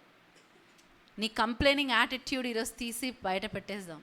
నో, వద్దు, సనగడం గొనగడం వద్దు. దానివల్ల ఆశీర్వాదం కాదు, నీకు నువ్వే దేవుని యొక్క ఉగ్రత తెచ్చుకుంటున్నావు. ఇజ్రాయేల్ ఆయన ఎంచుకున్న ప్రజలు కాదా, ఆయన ప్రియమైన ప్రజలు గారా? ఇజ్రాయేల్ నా సొత్తు అని దేవుడు అన్నారా? అనలేదా? ఆయన నా సొత్తు అన్నాడు. రోషం కలిగి ఉన్నాడంటే ఇజ్రాయేల్ పట్ల. కానీ ఏమైంది, అరణ్యములో 2 తప్ప ఆ తరం వాళ్ళందరూ ఏమైపోయారు, నశించిపోయారు. అద్భుతాలు చూశారు, మన్నాని తిన్నారు. సో మనం అవుట్వర్డ్ వర్క్స్ని చూసి మనము మోసపోవద్దు. మనలో దేవుని ఇన్వర్డ్ వర్క్స్ జరుగుతున్నాయా లేదా, అది ఇంపార్టెంట్. దేవుని రాజ్యాన్ని వెతుకుతున్నామా లేదా, దేవుని నీతి కార్యాల కోసం వెతుకుతున్నామా? ఇందాక మనం పొజిషనల్ రైటియస్నెస్ గురించి మాట్లాడాం. అంటే యేసు ప్రభువు ఆయన మన కోసం పాపమై ఆయన నీతిగా మార్చాడు. హల్లెలూయా. మన కోసం పాపమై ఆయన నీతిగా మార్చాడు. అది మన పొజిషన్, మన identity in Christ. We are the righteousness of God. మనము దేవుని నీతిగా మారాం. మనల్ని చూసినప్పుడల్లా నీతి అంటే ఏంటి? దేవునితో సరైన సంబంధం కలిగి ఉండడం. క్రీస్తు ద్వారా మనకి దేవుని తండ్రి అయిన దేవునితో సరైన సంబంధం కలిగిన వారిగా మనము మార్చబడ్డాం. రూతుకు తెలియదు ఇక్కడ. ఆమె చాలా చాలా ఇంపార్టెంట్ స్టేట్మెంట్ ఒకటి చేసేసింది. ఏంటి? నీ దేవుడే నా దేవుడు. ఫైనల్, నీ దేవుడే నా దేవుడు. ఏమంటున్నావు అమ్మా? నీకు తెలుసా? నయోమికి అర్థం కాదు, రూత్కి ఏం చెప్తుంది. కానీ ఒక మాట ఆమె అనేసింది. ఇక్కడ నుంచి ఆమె యాత్ర మొదలైంది. చిన్న చిన్నగా ఆమెకు తెలిసినదంత మటుకు ఆమె నమ్మకముగా దేవుడితో నడవడం మనం చూస్తాం. హల్లెలూయా. నయోమి బట్టి ఆమె బ్లెస్సింగ్ ఇక్కడ ఇది కాలేదు, కానీ ఆమె ఏమైంది? ఒక స్టేట్మెంట్ చేసింది. నేను మోయాబీరాల్ని, నేను దేవునికి ఇష్టం లేని ప్రజల మధ్యలోంచి వచ్చాను, కానీ నేను ఒక తీర్మానం తీసుకున్నాను. ఏంటి? నేను నీ దేవుడే నా దేవుడు. నయోమి, నువ్వు నీతో రావద్దు, నేను నీతో ఉండొద్దు, నువ్వు నా అన్నకు. నీ దేవుడే నా దేవుడు, నీ ప్రజలే నా ప్రజలు. ఏ ప్రజలతో చేర్చబడ్డానికి ఇష్టపడింది? మోయాబీల్ని విడిచిపెట్టి, అక్కడ కరువు ఉందేమో, అక్కడ మరి పరిస్థితులు బాగలేవేమో, కానీ ఆ ప్రజలతో ఉండడానికి ఇష్టపడింది. అవుట్వర్డ్ బెస్టింగ్ని బట్టి కాదు. ఏమంటుంది ఆమె? అక్కడ వరకు ఆపేయచ్చు కదా. ఎక్కడ వరకు అనొచ్చు? నా వెంబడి రావద్దని నీవు నన్ను విడిచిపెట్టమని నన్ను బ్రతిమాలు కొనవద్దు, నీవు వెళ్ళు చోటికే నేను వచ్చేదను, నీవు నివసించు చోటనే నేను నివసించేదను, నీ జనమే నా జనము, నీ దేవుడే నా దేవుడు అనొచ్చు కదా. నీ జనమే నా జనం అని అక్కడ వదిలేచ్చు కదా. నువ్వు వెళ్ళి చోటుకి నేను రావద్దనద్దు అని. అదేమో ఇక్కడ ఏం లవ్ తెలుసా? అది ఇమోషనల్. నువ్వు ఎక్కడికి వెళ్తావు, నేను అక్కడికి వస్తాను, నువ్వు ఎక్కడ ఉంటావు, నేను అక్కడ ఉంటా. ఏంటి? ఇమోషన్స్ మట్టుకే. ఆమె అది ఫుల్ఫిల్ చేయలేదు. కానీ ఏమైంది? నీ ప్రజలే నా ప్రజలు. లాస్ట్ స్టేట్మెంట్ ఏంటి? నీ దేవుడే నా దేవుడు. హల్లెలూయా. నీ దేవుడే నా. మనం ఎప్పుడైతే దేవుని ఆయన రెక్కల కింద ఆశ్రయం పొందడానికి వచ్చామో మన లైఫ్ మారిపోతుంది. ఒకవేళ నిజముగా ఇఫ్ యు మీన్ దట్, దేవుని దగ్గరకు వచ్చి జీవితాలు మారని వాళ్ళు, సంవత్సరాలు ఉండి మారని వాళ్ళు చాలామంది ఉన్నారు. అది వాళ్ళు ఎట్లాంటి వాళ్ళు? ఇందాక మనం విన్నాం కదా, ఇజ్రాయేలీయులు లాంటి వారు. అద్భుతాలు చూశారు, మన్నా తిన్నారు, కానీ ఏం మార్పు జరగలేదు. ఇక్కడ ఒక మోయాబు స్త్రీ ఒక తీర్మానం తీసుకుంది. 2వ అధ్యాయం 12వ వచనం చదవమా. యెహోవా నీవు చేసిన దానికి ప్రతిఫలమిచ్చును, ఇశ్రాయేలీల దేవుడైన యెహోవా రెక్కల క్రింద సురక్షితముగా నుండునట్లు నీవు వచ్చితివి, ఆయన నీకు సంపూర్ణమైన బహుమానమిచ్చునని ఆమెకు ఉత్తరమిచ్చాను. ఇక్కడ ఎవరు మాట్లాడుతున్నారో తెలుసా? బోయాజ్. ఇక్కడ ఏమైంది? ఆమె బోయాజ్ దృష్టికి వచ్చింది. ఆమె డెస్టినేషన్కి చేరుకోబోతుంది. She is getting to know the person who is a destiny. ఆయన ఎవరు? ఆమె డెస్టినీ కాబోతున్నాడు. ఆమె యొక్క జీవితము మార్చే ఒక ఇదిగా ఉంటున్నాడు. ఈ బోయాజ్ ఎవరికి సాదృశ్యంగా ఉంటున్నాడు? యేసు ప్రభువుకి. రూత్ ఒకవేళ మనమైతే బోయాజ్ యేసు ప్రభు. ఇక్కడ ఏమంటున్నాడు? నువ్వు ఎవరి రెక్కల కింద, చదవమా. యెహోవా నీవు చేసిన దానికి ప్రతిఫలమిచ్చును, ఇశ్రాయేలీల దేవుడైన యెహోవా రెక్కల క్రింద సురక్షితంగా నుండునట్లు నీవు వచ్చితివి. ఇక్కడ ఎందుకు వచ్చిందంట? ఇజ్రాయేలు దేవుడైన యెహోవా రెక్కల క్రింద సురక్షితంగా ఉండాలని నువ్వు వచ్చావు. కాబట్టి నువ్వు చేసిన దానికి నీకు ప్రతిఫలము వస్తుంది. హెబ్రీయులకు రాసిన పత్రిక 11వ అధ్యాయం 6వ వచనం. ఇక్కడ ఒక చేయబట్టి అక్కడ చూడండి.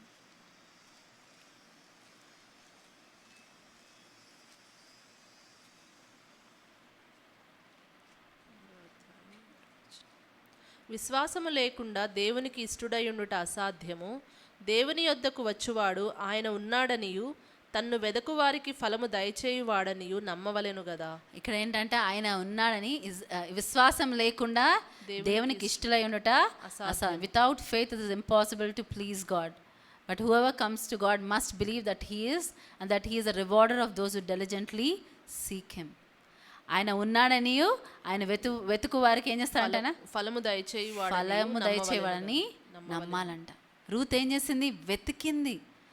అంటున్నాడు, నువ్వు ఎవరి రెక్కల కింద ఆశ్రయం పొందడానికి వచ్చావో, ఇక్కడ చూడు, అది మళ్ళీ చదవండి. ఇశ్రాయేలీల దేవుడైన యెహోవా రెక్కల క్రింద సురక్షితముగా ఉండునట్లు నీవు వచ్చితివి. ఇజ్రాయెల్ దేవుడైన యెహోవా రెక్కల క్రింద సురక్షితముగా ఉండునట్లు నీవు వచ్చితివి. నువ్వేంటి, నీ దేవుడే నా దేవుడు అనగానే తన ఐడెంటిటీ మారిపోయింది. మోయాబు అన్న ఐడెంటిటీ పోతా ఉంది. ఇక్కడ ఏమైంది, ఆమె నువ్వు ఇజ్రాయెల్ దేవుడైన యెహోవా రెక్కల కింద సురక్షితముగా ఉండునట్లు నీవు వచ్చితివి.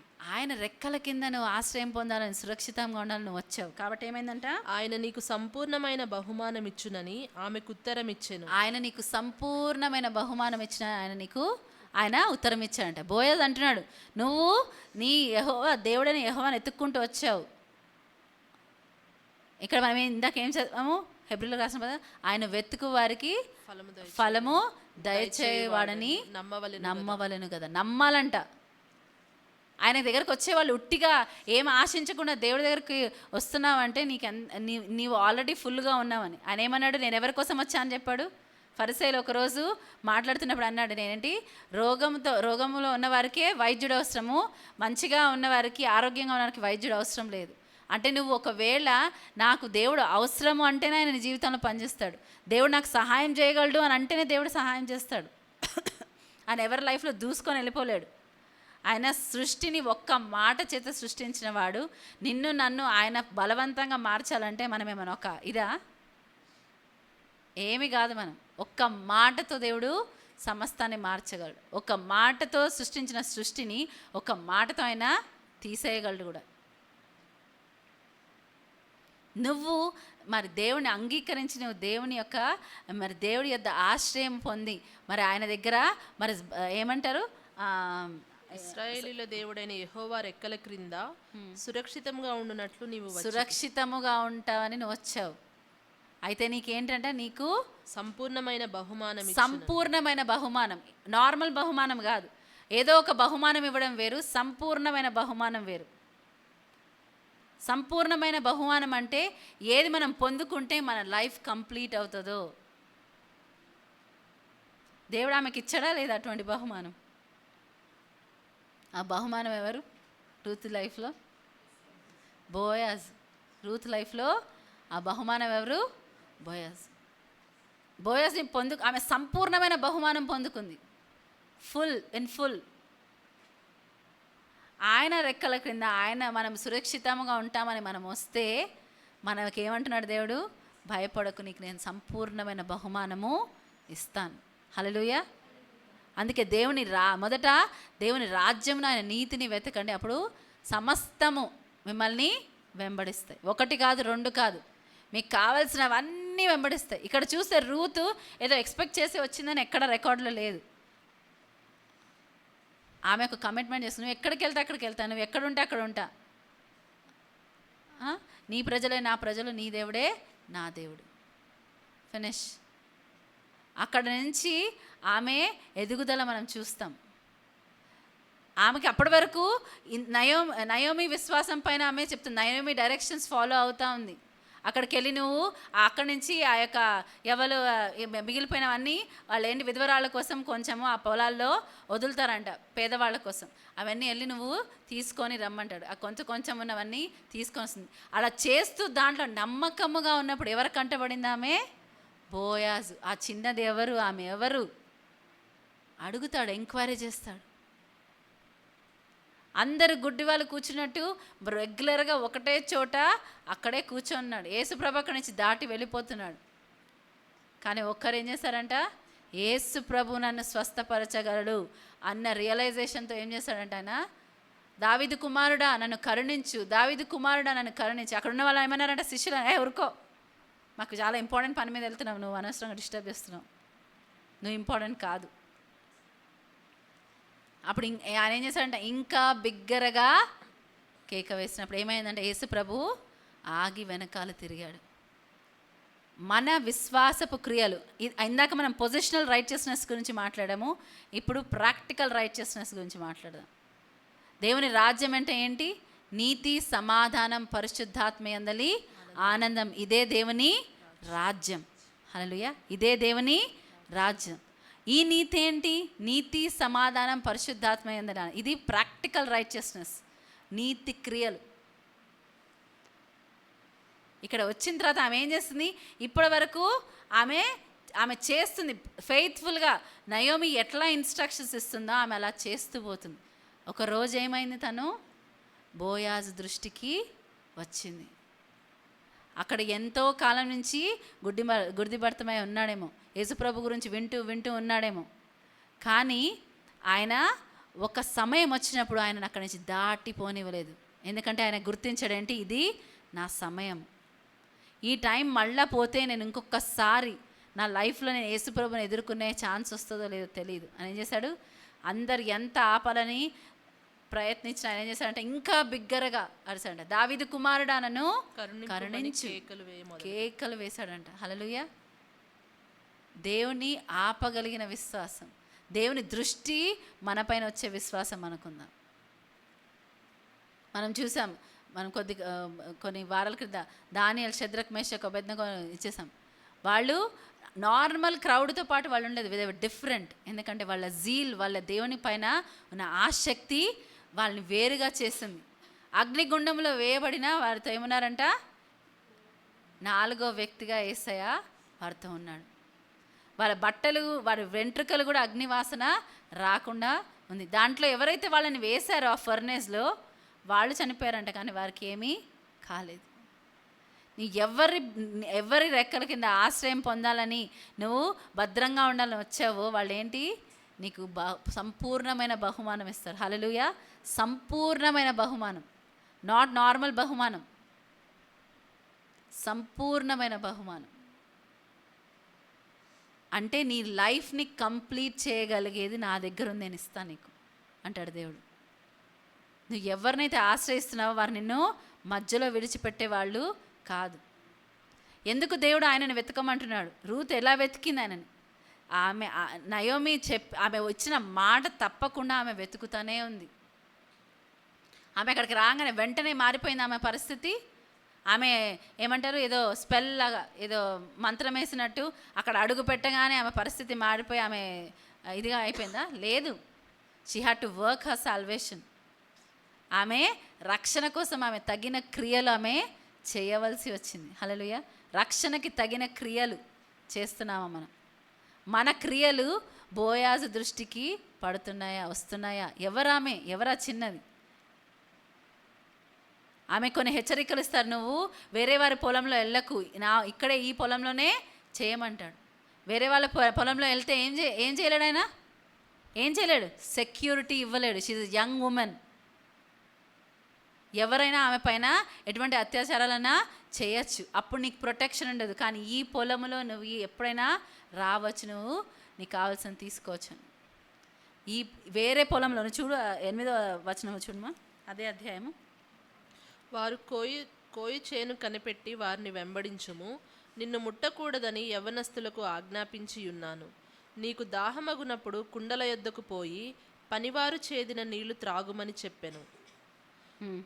8వ వచనం. అప్పుడు బోయజు రూతుతో, నా కుమారి, నా మాట వినుము, వేరొక పొలంలో ఏరుకొనుటకు పోవద్దు. వేరొక పొలంలో ఏరుకొనుటకు పోవద్దు. నువ్వు ఎప్పుడైతే ఈ పొలంలో ఉంటావో, నేను అక్కడ ఉన్న వారికి ఏం చేశాడంట? యవనస్తులకి ఆజ్ఞ ఇచ్చాడంట, నువ్వు ఎవ్వరు కూడా ఆమెని చూడడానికి వీలదు. ఇంకేంటి తర్వాత? వేరొక పొలంలో ఏరుటకు పోవద్దు, దీనిని విడిచిపోవద్దు, ఇచ్చట నా పనికత్తెల యొద్ద నిలకడగా ఉండుము.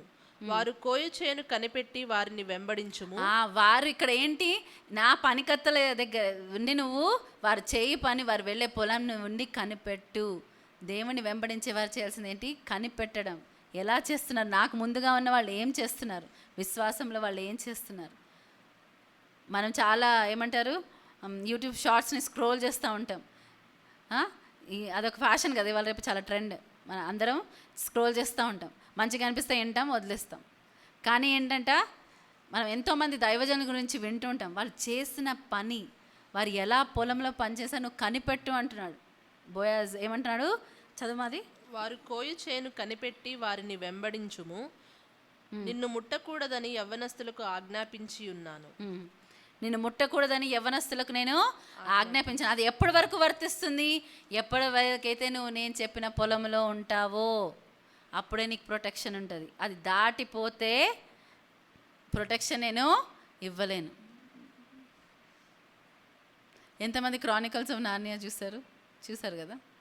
దాంట్లో ఏమంటుంది? ఆస్లాన్ దగ్గర వైట్ విచ్ వచ్చినప్పుడు మనం చూస్తాం. అది ఎడ్మండ్స్ ఏం చేస్తాడు? ఆజ్ఞ మీరినప్పుడు ఏమవుతుంది? అస్లాన్ దగ్గరికి వెళ్ళి నుంచినా కానీ వైట్ విచ్ వచ్చి క్లెయిమ్ చేస్తుంది, ఈయన నాకు చెందినవాడు.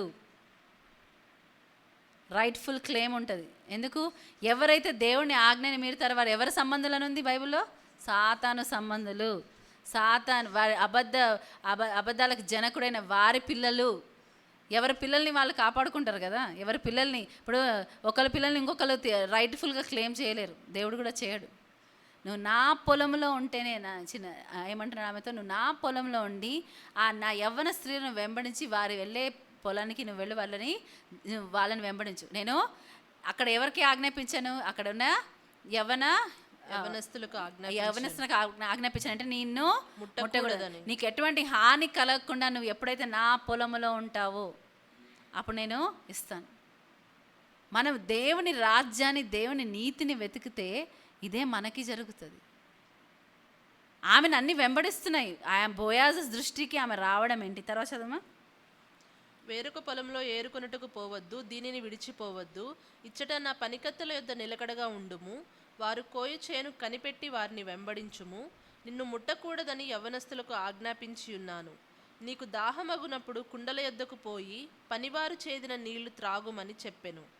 అందుకు ఆమె సాగిలపడి తల వంచుకొని, ఏమి తెలిసి పరదేశినైన నాయందు లక్ష్యముంచున్నట్లు నీకు కటాక్షము కలిగెను అని చెప్పగా, బోయజు, నీ పెనిమిటి మరణమైన తరువాత నీవు నీ అత్తకు చేసినదంతయు నాకు తెలియబడెను. నీవు నీ తల్లిదండ్రులను, నీ జన్మభూమిని విడిచి ఇంతకుముందు నీవు ఎరుగని జనమునొద్దకు వచ్చితివి. ఇక్కడ నువ్వు చేసినదంతా, నీ అత్తకు చేసినదంతా నాకు తెలియబడింది. నువ్వు ఎందుకు నన్ను కటాక్షిస్తున్నావు? ఎందుకు నన్ను కరుణిస్తున్నావు? దేవుడు మనం దేవుడు సేవ చేయడం అని కొంతమందికి ఎట్లా ఉంటుందంటే, దేవుడు వాళ్ళకి వచ్చి చెవులో చెప్తే చేద్దాం అనుకుంటారు, అప్పటి వరకు చేయొద్దు అనుకుంటారు. కాదు, నీ ఎదుట ఉంచబడినది, నీ అవసరత ఉన్నది, నువ్వు చెయ్యి. నీ అత్తకి నువ్వు చేస్తున్న పరిచయం, ఆమె అత్త విశ్వాసం కలిగి ఉందా? లేదు. ఆమె ఏమంటుంది? మీరందరూ నన్ను మారా అని పిలవండి, నన్ను అయితే నయోమి అని పిలవకండి. నేను మారా అంటే ఏంటి? చేదు. నేను స్వీట్ కాదు, ఇంకా చేదు. ఇక్కడ నాకు దేవుడు ఎంత కీడు చేస్తాడో. ఆమె విశ్వాసం మాటలు మాట్లాడుతుందా? లేదు. కానీ ఇక్కడ ఏముంది? ఆమెకి చేసిన పని అంతా ఏమైందంట? నాకు తెలియబడను అంటున్నాడు. నువ్వు ఎంత ఉపచారం చేస్తావు, ఎంత ఆమె కోసం నువ్వు నిలబడుతున్నావో. ఆమె విశ్వాసంలో ఉందని కాదు, నీకు దేవుడు చెప్పిన పని, నువ్వు వెంబడించాలని డిసైడ్ అయిన పని నువ్వు ఎలా చేస్తున్నావు. దేవుడు అది చూస్తాడు. వాళ్ళ పని వాళ్ళు చెప్పుకోవాలి. నయోమి విశ్వాసానికి ఆమె లెక్క చెప్పాలి. రూత్ అనుకో, నువ్వు ఏం చేస్తున్నావు, నాకేం చెప్తున్నావు అని అడగడానికి లేదు. ఎవరి లెక్క వాళ్ళదే. ఇక్కడ బోయాజ్ అంటున్నాడు, ఏమంటున్నాడు? నీవు నీ తల్లిదండ్రులను, నీ జన్మభూమిని విడిచి ఇంతకు ముందు నీవు ఎరుగని జనమునొద్దకు వచ్చితివి. 11వ వచనమా? 10 నుంచి చదువు. అందుకు ఆమె సాగిలపడి తల వంచుకొని, ఏమి తెలిసి పరదేశినైన నా యందు లక్ష్యముంచున్నట్లు నీకు కటాక్షము కలిగెను అని చెప్పగా, బోయజు, నీ పెనిమిటి మరణమైన తరువాత నీవు నీ అత్తకు చేసినదంతయు నాకు తెలియబడేను. నాకు తెలియబడేను. దేవుని దృష్టికి మనం ఏమి చేస్తామో ఏది మరుగై ఉండదు. ఆయన అన్నీ చూస్తున్నాడు. నువ్వు నీ అత్తకు చేసినదంతా నాకు తెలియబడింది. ఇంకొక వర్షన్లో అంటాడు, you are an excellent woman అంటాడు. ఎక్సలెంట్ ఉమెన్ ఆఫ్ ఎక్సలెన్సీ అంటాడు. ఎందుకంటే ఆమె ఆ విధముగా నిలబడింది. తనకు చిన్న పని ఏం చేస్తుంది? ఆమె ఎవరైనా 10 మందిని వెళ్తుంది. ఆమె ఏం చేస్తుంది? పొలాల్లోకి వెళ్ళి మిగిలిన ఏరుకొని వచ్చి వాళ్ళ అత్తను చూసుకుంటుంది, అంతే. కానీ ఏంటంట, నువ్వు ఆయన ఎంత పొగుడుతున్నాడు ఆమెని. ఏమంటాడు? నేను పెనిమిటి మరణమైన తరువాత నీవు నీ అత్తకు చేసినదంతయు నాకు తెలియబడెను. నీవు నీ తల్లిదండ్రులను, నీ జన్మభూమిని విడిచి ఇంతకు ముందు నీవు ఎరుగని జనమునొద్దకు వచ్చితివి. యెహోవా నీవు చేసిన దానికి ప్రతిఫలం ఇచ్చును. మళ్ళా సెకండ్ టైం ఏంటి? యెహోవా నీవు ఇక్కడ మనం చూస్తున్నాము, ఇది 12వ వచనం, యెహోవా నువ్వు చేసిన దానికి ప్రతిఫలం ఇస్తాడు. హల్లెలూయా. యెహోవా చేసిన దానికి ప్రతిఫలము ఇస్తాడు. కానీ మనం దేవుని రాజ్యాన్ని వెతుకుతున్నామా, వేరొకటి వెతుకుతున్నాం? ఇద్దరు మనుషులు చూస్తున్నాం. నయోమి ఒకటి ఎతుకుతుంది, రూత్ ఒకటి ఎతుకుతుంది, ఓర్ఫా ఇంకొకటి ఎతుకుతుంది. ఓర్ఫా వస్తా అని లాస్ట్కి ఏమైంది? తిరిగి వెళ్ళిపోయింది. ముద్దు పెట్టి ఎల్లు అన్నందుకు వెళ్ళిపోయిందంట. మనం చాలాసార్లు మనము ఎవరి యాక్చువల్ ఇంటెన్షన్స్ ఎట్లా అంటే, మనం ఉన్న పరిస్థితికి నెగటివ్ మాట్లాడితేనే మనకు యాక్చువల్ ఇంటెన్షన్స్ తెలుస్తాయి. మనం చూస్తే ఏలియా కూడా ఎలీషాతో రమ్మంటాడా? ఎలీషాని రమ్మంటాడా? రమ్మన్నాడు. నువ్వు నా ఎందుకు వెంబడిస్తున్నావు? వెళ్ళు అంటాడు. ప్రతి చోట వెళ్ళు అంటాడు. ప్రతి చోట అంటాడు, నన్ను వెంబడించకు, వెళ్ళిపోతాడా ఎలీషా? అక్కడున్న 50 మంది ప్రవక్త సన్స్ ఆఫ్ ప్రాఫిట్స్ ఏం చేస్తారంటే 50 పీపుల్ అక్కడి నుంచి మంచిగా చూస్తుంటారు మ్యాచ్ ఏమవ్వబోతుంది అని. వాళ్ళు మేము వెంబడించాము కానీ చేసిన దాని మీద కమెంట్ మాత్రం కంపల్సరీ చేస్తామంటారు. కొంతమంది ఉంటారు వాచింగ్ బ్యాచ్, దేంట్లో పాల్గొన్నారు కానీ ఎవరు ఏం చేస్తారో దానికి తెలియదు. అయ్యో ఏమైంది చూస్తే వాళ్ళు ఏమంటున్నారు? అయ్యో ఏమైంది ఎలీషా, ఏమైంది? వాళ్ళు ఏమంటారు? మీరు ఊరుకోండి, నా గోల్ నేను సెట్ చేసుకున్నా, నేను దాన్నే వెంబడిస్తా. కొంతమంది ఒక ప్రవక్త వచ్చి అగబస్ అనుకుంటా ఆయన వచ్చి పౌలుతో కూడా అంటాడు, ఎవరికైతే ఇది బెల్ట్ ఎవరిదో వాళ్ళు ఏమవుతారు, యెరూషలేములో వాళ్ళు వెళ్ళినప్పుడు వాళ్ళని కట్టేస్తారు, ఆయన హింసిస్తారు అని చెప్తుంటే అక్కడ ఉన్న వాళ్ళంతా ఏమన్నారంట? అయ్యో పౌలు నువ్వు అక్కడికి వెళ్ళకు అని వాళ్ళు ఎంతో ఇచ్చేస్తారంట. కానీ ఆయన ఏంటి? ఆయన కూడా యేసు ప్రభువులాగా ఆయన ముఖమును ఆయన ఏమంటాడు? యేసు ప్రభు నేను చెక్కుముక్కి రాతి వలె చెక్కును, నేను ఆయన పర్పస్ కోసం ఏమి చేయాలో నేను సూటిగా నేను అదే చేస్తాను, అక్కడికే వెళ్తాను. ఖడ్గమైన, శ్రమ అయినా, హింస అయినా, ఏదైనా నేను భరిస్తాను. I will reach my destiny. ఎందుకంటే ఇక్కడ మనం చదివాం కదా, మనకి ఏమంటారు? స్వాస్థ్యం ఇచ్చేవాడు ఎవరంట? క్రీస్తే మన స్వాస్థ్యం ఇస్తాడు. ఫస్ట్ ఆయన మనకు స్వాస్థ్యం అని మనం అనుకుంటే ఆయన దగ్గర నుంచి మనం స్వాస్థ్యం పొందుకుంటాం. ఆయన నా స్వాస్థ్యము కాదు అనుకున్నప్పటి నుంచి మనం ఉట్టి ఆయన చేతులనే చూస్తాం. ఆయనే నా స్వాస్థ్యం అంటే ఆయన దున్నదంతా నాదే. తెలివి గల వాళ్ళు ఏం చేస్తారు? ఆయనే నా స్వాస్థ్యం అనుకుంటారు. నేను ఒకరి తండ్రిగా నేను క్లెయిమ్ చేస్తే, నేను తండ్రిని ఒప్పుకుంటే అండి, తండ్రికి ఉన్నదంతా ఆటోమేటిక్గా వాళ్ళదే. దానికి ఒక పెద్ద ఇది చేయక్కర్లేదు, వాళ్ళదే. అందరికి తెలిసిన సత్యం, నాకున్నదంతా నా కొడుకుదే కదా అంటారు, నాకున్నదంతా నా పిల్లలదే కదా. ఎప్పటివరకైతే మనం ఒక సర్వెంట్ లాంటి యాటిట్యూడే ఉంటాం అనుకో, సర్వెంట్కి ఇచ్చే అంత మట్టుకే వస్తుంది మనకి. ఎందుకంటే సర్వెంట్కి కమిట్మెంట్ ఉంటుందా? ఉండదు. ఎంత మట్టుకో అంత పని చేయాలి, ఎంత ఉందో అంతే చేయాలి. కానీ ఒకవేళ ఇంటి దానను అన్న ఫీలింగ్ ఉంటే ఏమవుతుంది? వాళ్ళకి ఎక్కడికైనా యాక్సెస్ ఉంటుంది, ఎక్కడికైనా వెళ్ళిపోవచ్చు, ఏమైనా చేయొచ్చు. ఎందుకంటే నా తండ్రి ఇంట్లో ఉన్నదంతా నాదే, నా తండ్రికి ఏది ఉందో అది నాదే. ఈమె దేవుణ్ణి పట్టుకొని ఉంది. ఏది చేసినా ఈ పొలంలో ఉన్నదంతా నువ్వు ఏదైనా తీసుకో, ఎవరైనా స్త్రీలు ఉన్నారు కదా, వాళ్ళని వెంబడించు, వాళ్ళు ఎక్కడికి వెళ్తే అక్కడికి వెళ్ళు, నేను ఆజ్ఞ ఇచ్చున్నాను. ఏ ఒక్క పురుషుడు కూడా నీ జోలికి రావద్దని నేను ఆజ్ఞ ఇచ్చున్నాను.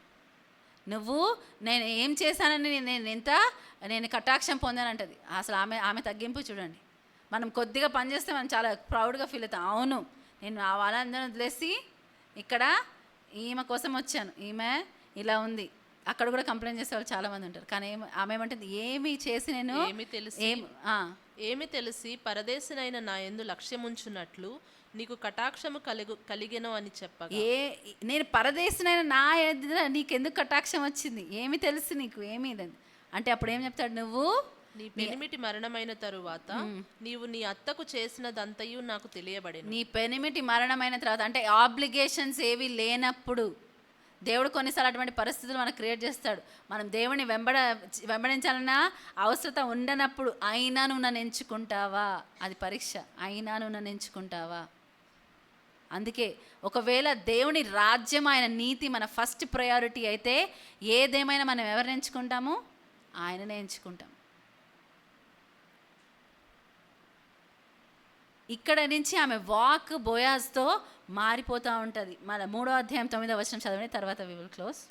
అతడు నీవెవరవని అడుగగా ఆమె, నేను రూతు అను నీ దాసురాలిని, నీవు నాకు సమీప బంధువుడవు గనుక నీ దాసురాలి మీద నీ కొంగు కప్పుమనగా, అతడు, నా కుమారి, యెహోవా చేత నీవు దీవెన నొందిన దానవు, కొద్దివారినే గాని గొప్పవారినే గాని యవ్వనస్తులను నీవు వెంబడింపక ఉండుట వలన నీ మునుపటి సత్ప్రవర్తన కంటే వెనుకటి సత్ప్రవర్తన మరి ఎక్కువైనది. హల్లెలూయా.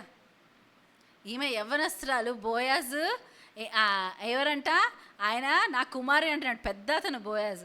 కానీ ఏమంటుందంట, నువ్వు యవ్వనస్తులను వెంబడించలేదు, లేకపోతే ఇంకేదో సుఖభోగాల కోసం నువ్వు వెళ్ళలేదు, కానీ నువ్వేంటి, నువ్వు నన్ను ఎంచుకున్నావు, నువ్వు సమీప బంధువి నువ్వే అని నన్ను ఎంచుకున్నావు, నా దగ్గర ఆశ్రయం పొందడానికి వచ్చావు, కాబట్టి నీ మునుపటి దానికన్నా, నీ మునుపటి సత్ప్రవర్తన కంటే వెనుకటి సత్ప్రవర్తన మరి ఎక్కువైనది.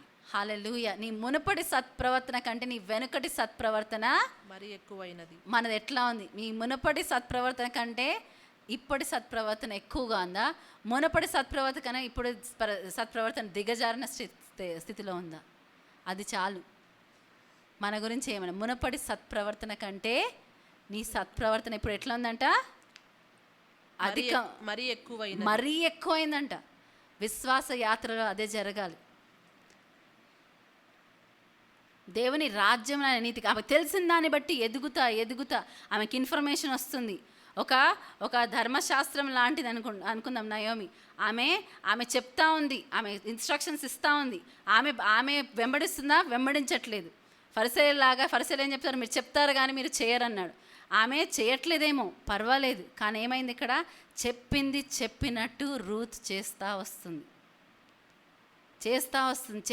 ఇప్పుడు ఎక్కడ ఆయన జస్ట్ తెలుసుకున్నాడు, నువ్వు ఈ పొలంలో ఉండు, నీకు మంచి జరుగుతుంది, నీకు కావాల్సినవన్నీ ఇక్కడ దొరుకుతాయి, సో నువ్వు భద్రంగా ఉంటావు అన్నాడు. ఆయన ఏమైనా ఆశించాడా? ఏం చేయలేదు. కానీ నెక్స్ట్ చూస్తే ఏమైంది?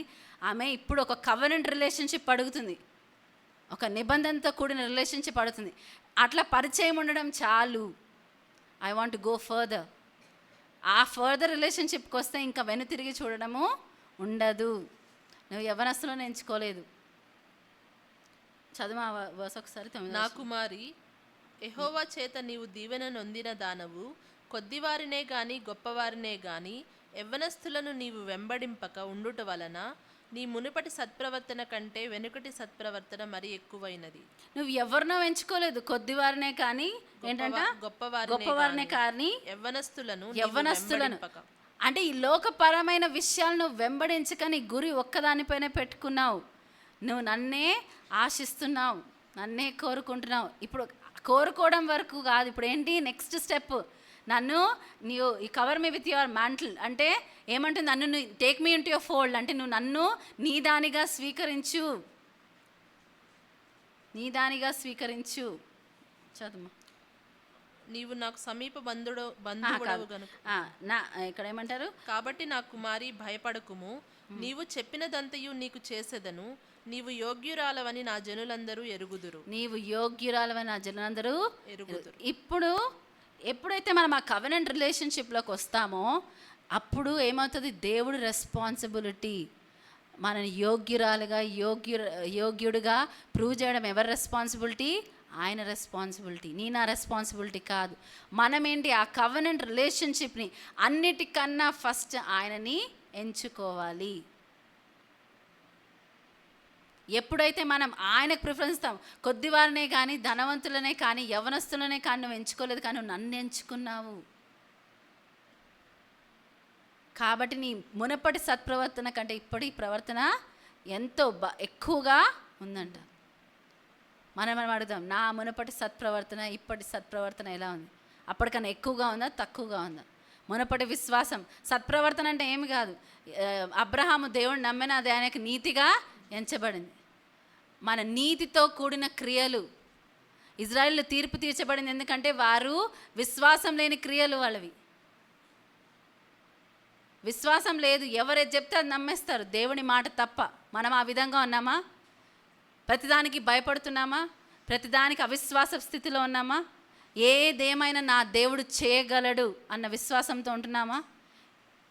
నువ్వు యవనస్తులను ఎంచుకోలేదు, లేని వారినే కానీ అంటే ధనవంతులను కానీ నువ్వు ఎంచుకోలేదు, కానీ నువ్వు నన్ను ఎంచుకున్నావు నా కుమారి, నువ్వు నన్ను ఎంచుకున్నావు. మరలా ఇక్కడ చూస్తూ ఉంటే బోయాజు మరలా అంటాడు, నీకు బహుమానం ఇవ్వబడుతుంది. చూడు చదువా, కొద్దివారినే కానీ గొప్పవారినే కానీ యవనస్తులను నీవు వెంబడింపక ఉండుట వలన నీ మునుపటి సత్ప్రవర్తన కంటే వెనుకటి సత్ప్రవర్తన మరి ఎక్కువైనది. నీ మునుపటి సత్ప్రవర్తన కంటే వెనుకటి సత్ప్రవర్తన మరి ఎక్కువైంది. ఇప్పుడు it is a time for reward. కాబట్టి నా కుమారి భయపడకుము, నీవు చెప్పినదంతయు నీకు చేసేదను, నీవు చెప్పినదంతయు నీకు చేసేదను, నేను చేసేదని అంటున్నాడు. ఇక్కడ ఆయన ఎప్పుడైతే ఆ కవెనెంట్ రిలేషన్షిప్లో ఇప్పుడు వరకు ఉన్నది సరిపోదు బోయాజ్, నువ్వు నాకు పరిచయం, నువ్వు నాకు సహాయం చేస్తున్నావు, కానీ I want to go further. ఇంకా ఇది ఒక పాయింట్ ఆఫ్ నో రిటర్న్. ఎలియాది విషయం కూడా మనం చూస్తే ఎలీషా ఎక్కడి వరకు వెళ్ళాల్సి వచ్చింది? యోర్దాను దాటాల్సి వచ్చింది. అప్పుడే యోర్దాను దాటితే సరిపోదు, యోర్దాను దాటి ఏం చేస్తాడంటే, నీ దృష్టి ఒకవేళ నేను ఎత్తబడడం నువ్వు చూస్తే అప్పుడు నా యొక్క అభిషేకం నువ్వు అడిగింది నీకు దొరుకుతుంది అన్నాడు. యోర్దాను దాటి వెళ్ళడం అంటే there is no turning back. అక్కడ ఎలియా ఎట్లా క్రాస్ చేశాడు? ఆయన దుప్పట తీసుకొని యోర్దాను కొడితే ఏమైందంటే అది రెండుగా చీల్చబడిందంట. యోర్దాను నది రెండుగా చీల్చబడింది. అప్పుడు దానిలోంచి ఇద్దరు నడిచారు. ఒకవేళ ఎలీషా అనుకున్నాడు, ఒకవేళ నాకు ఆ యొక్క ఏమంటారు ఆ అభిషేకం నాకు రాకపోతే నేను రిటర్న్ ఎట్లా వస్తాను, కాబట్టి నేను ఇక్కడ ఉండి నేను చూస్తాను వెళ్ళడం అన్నాడా? అనలేదు. డౌట్ లేదు. ఏదేమైనా I'm going to walk through this death. మనం సమాధి చేసుకోవడానికి కూడా గుర్తుంది యోర్దాను. ఒక ట్రాన్స్ఫర్, ఒక చేంజ్కి గుర్తంట యోర్దాను.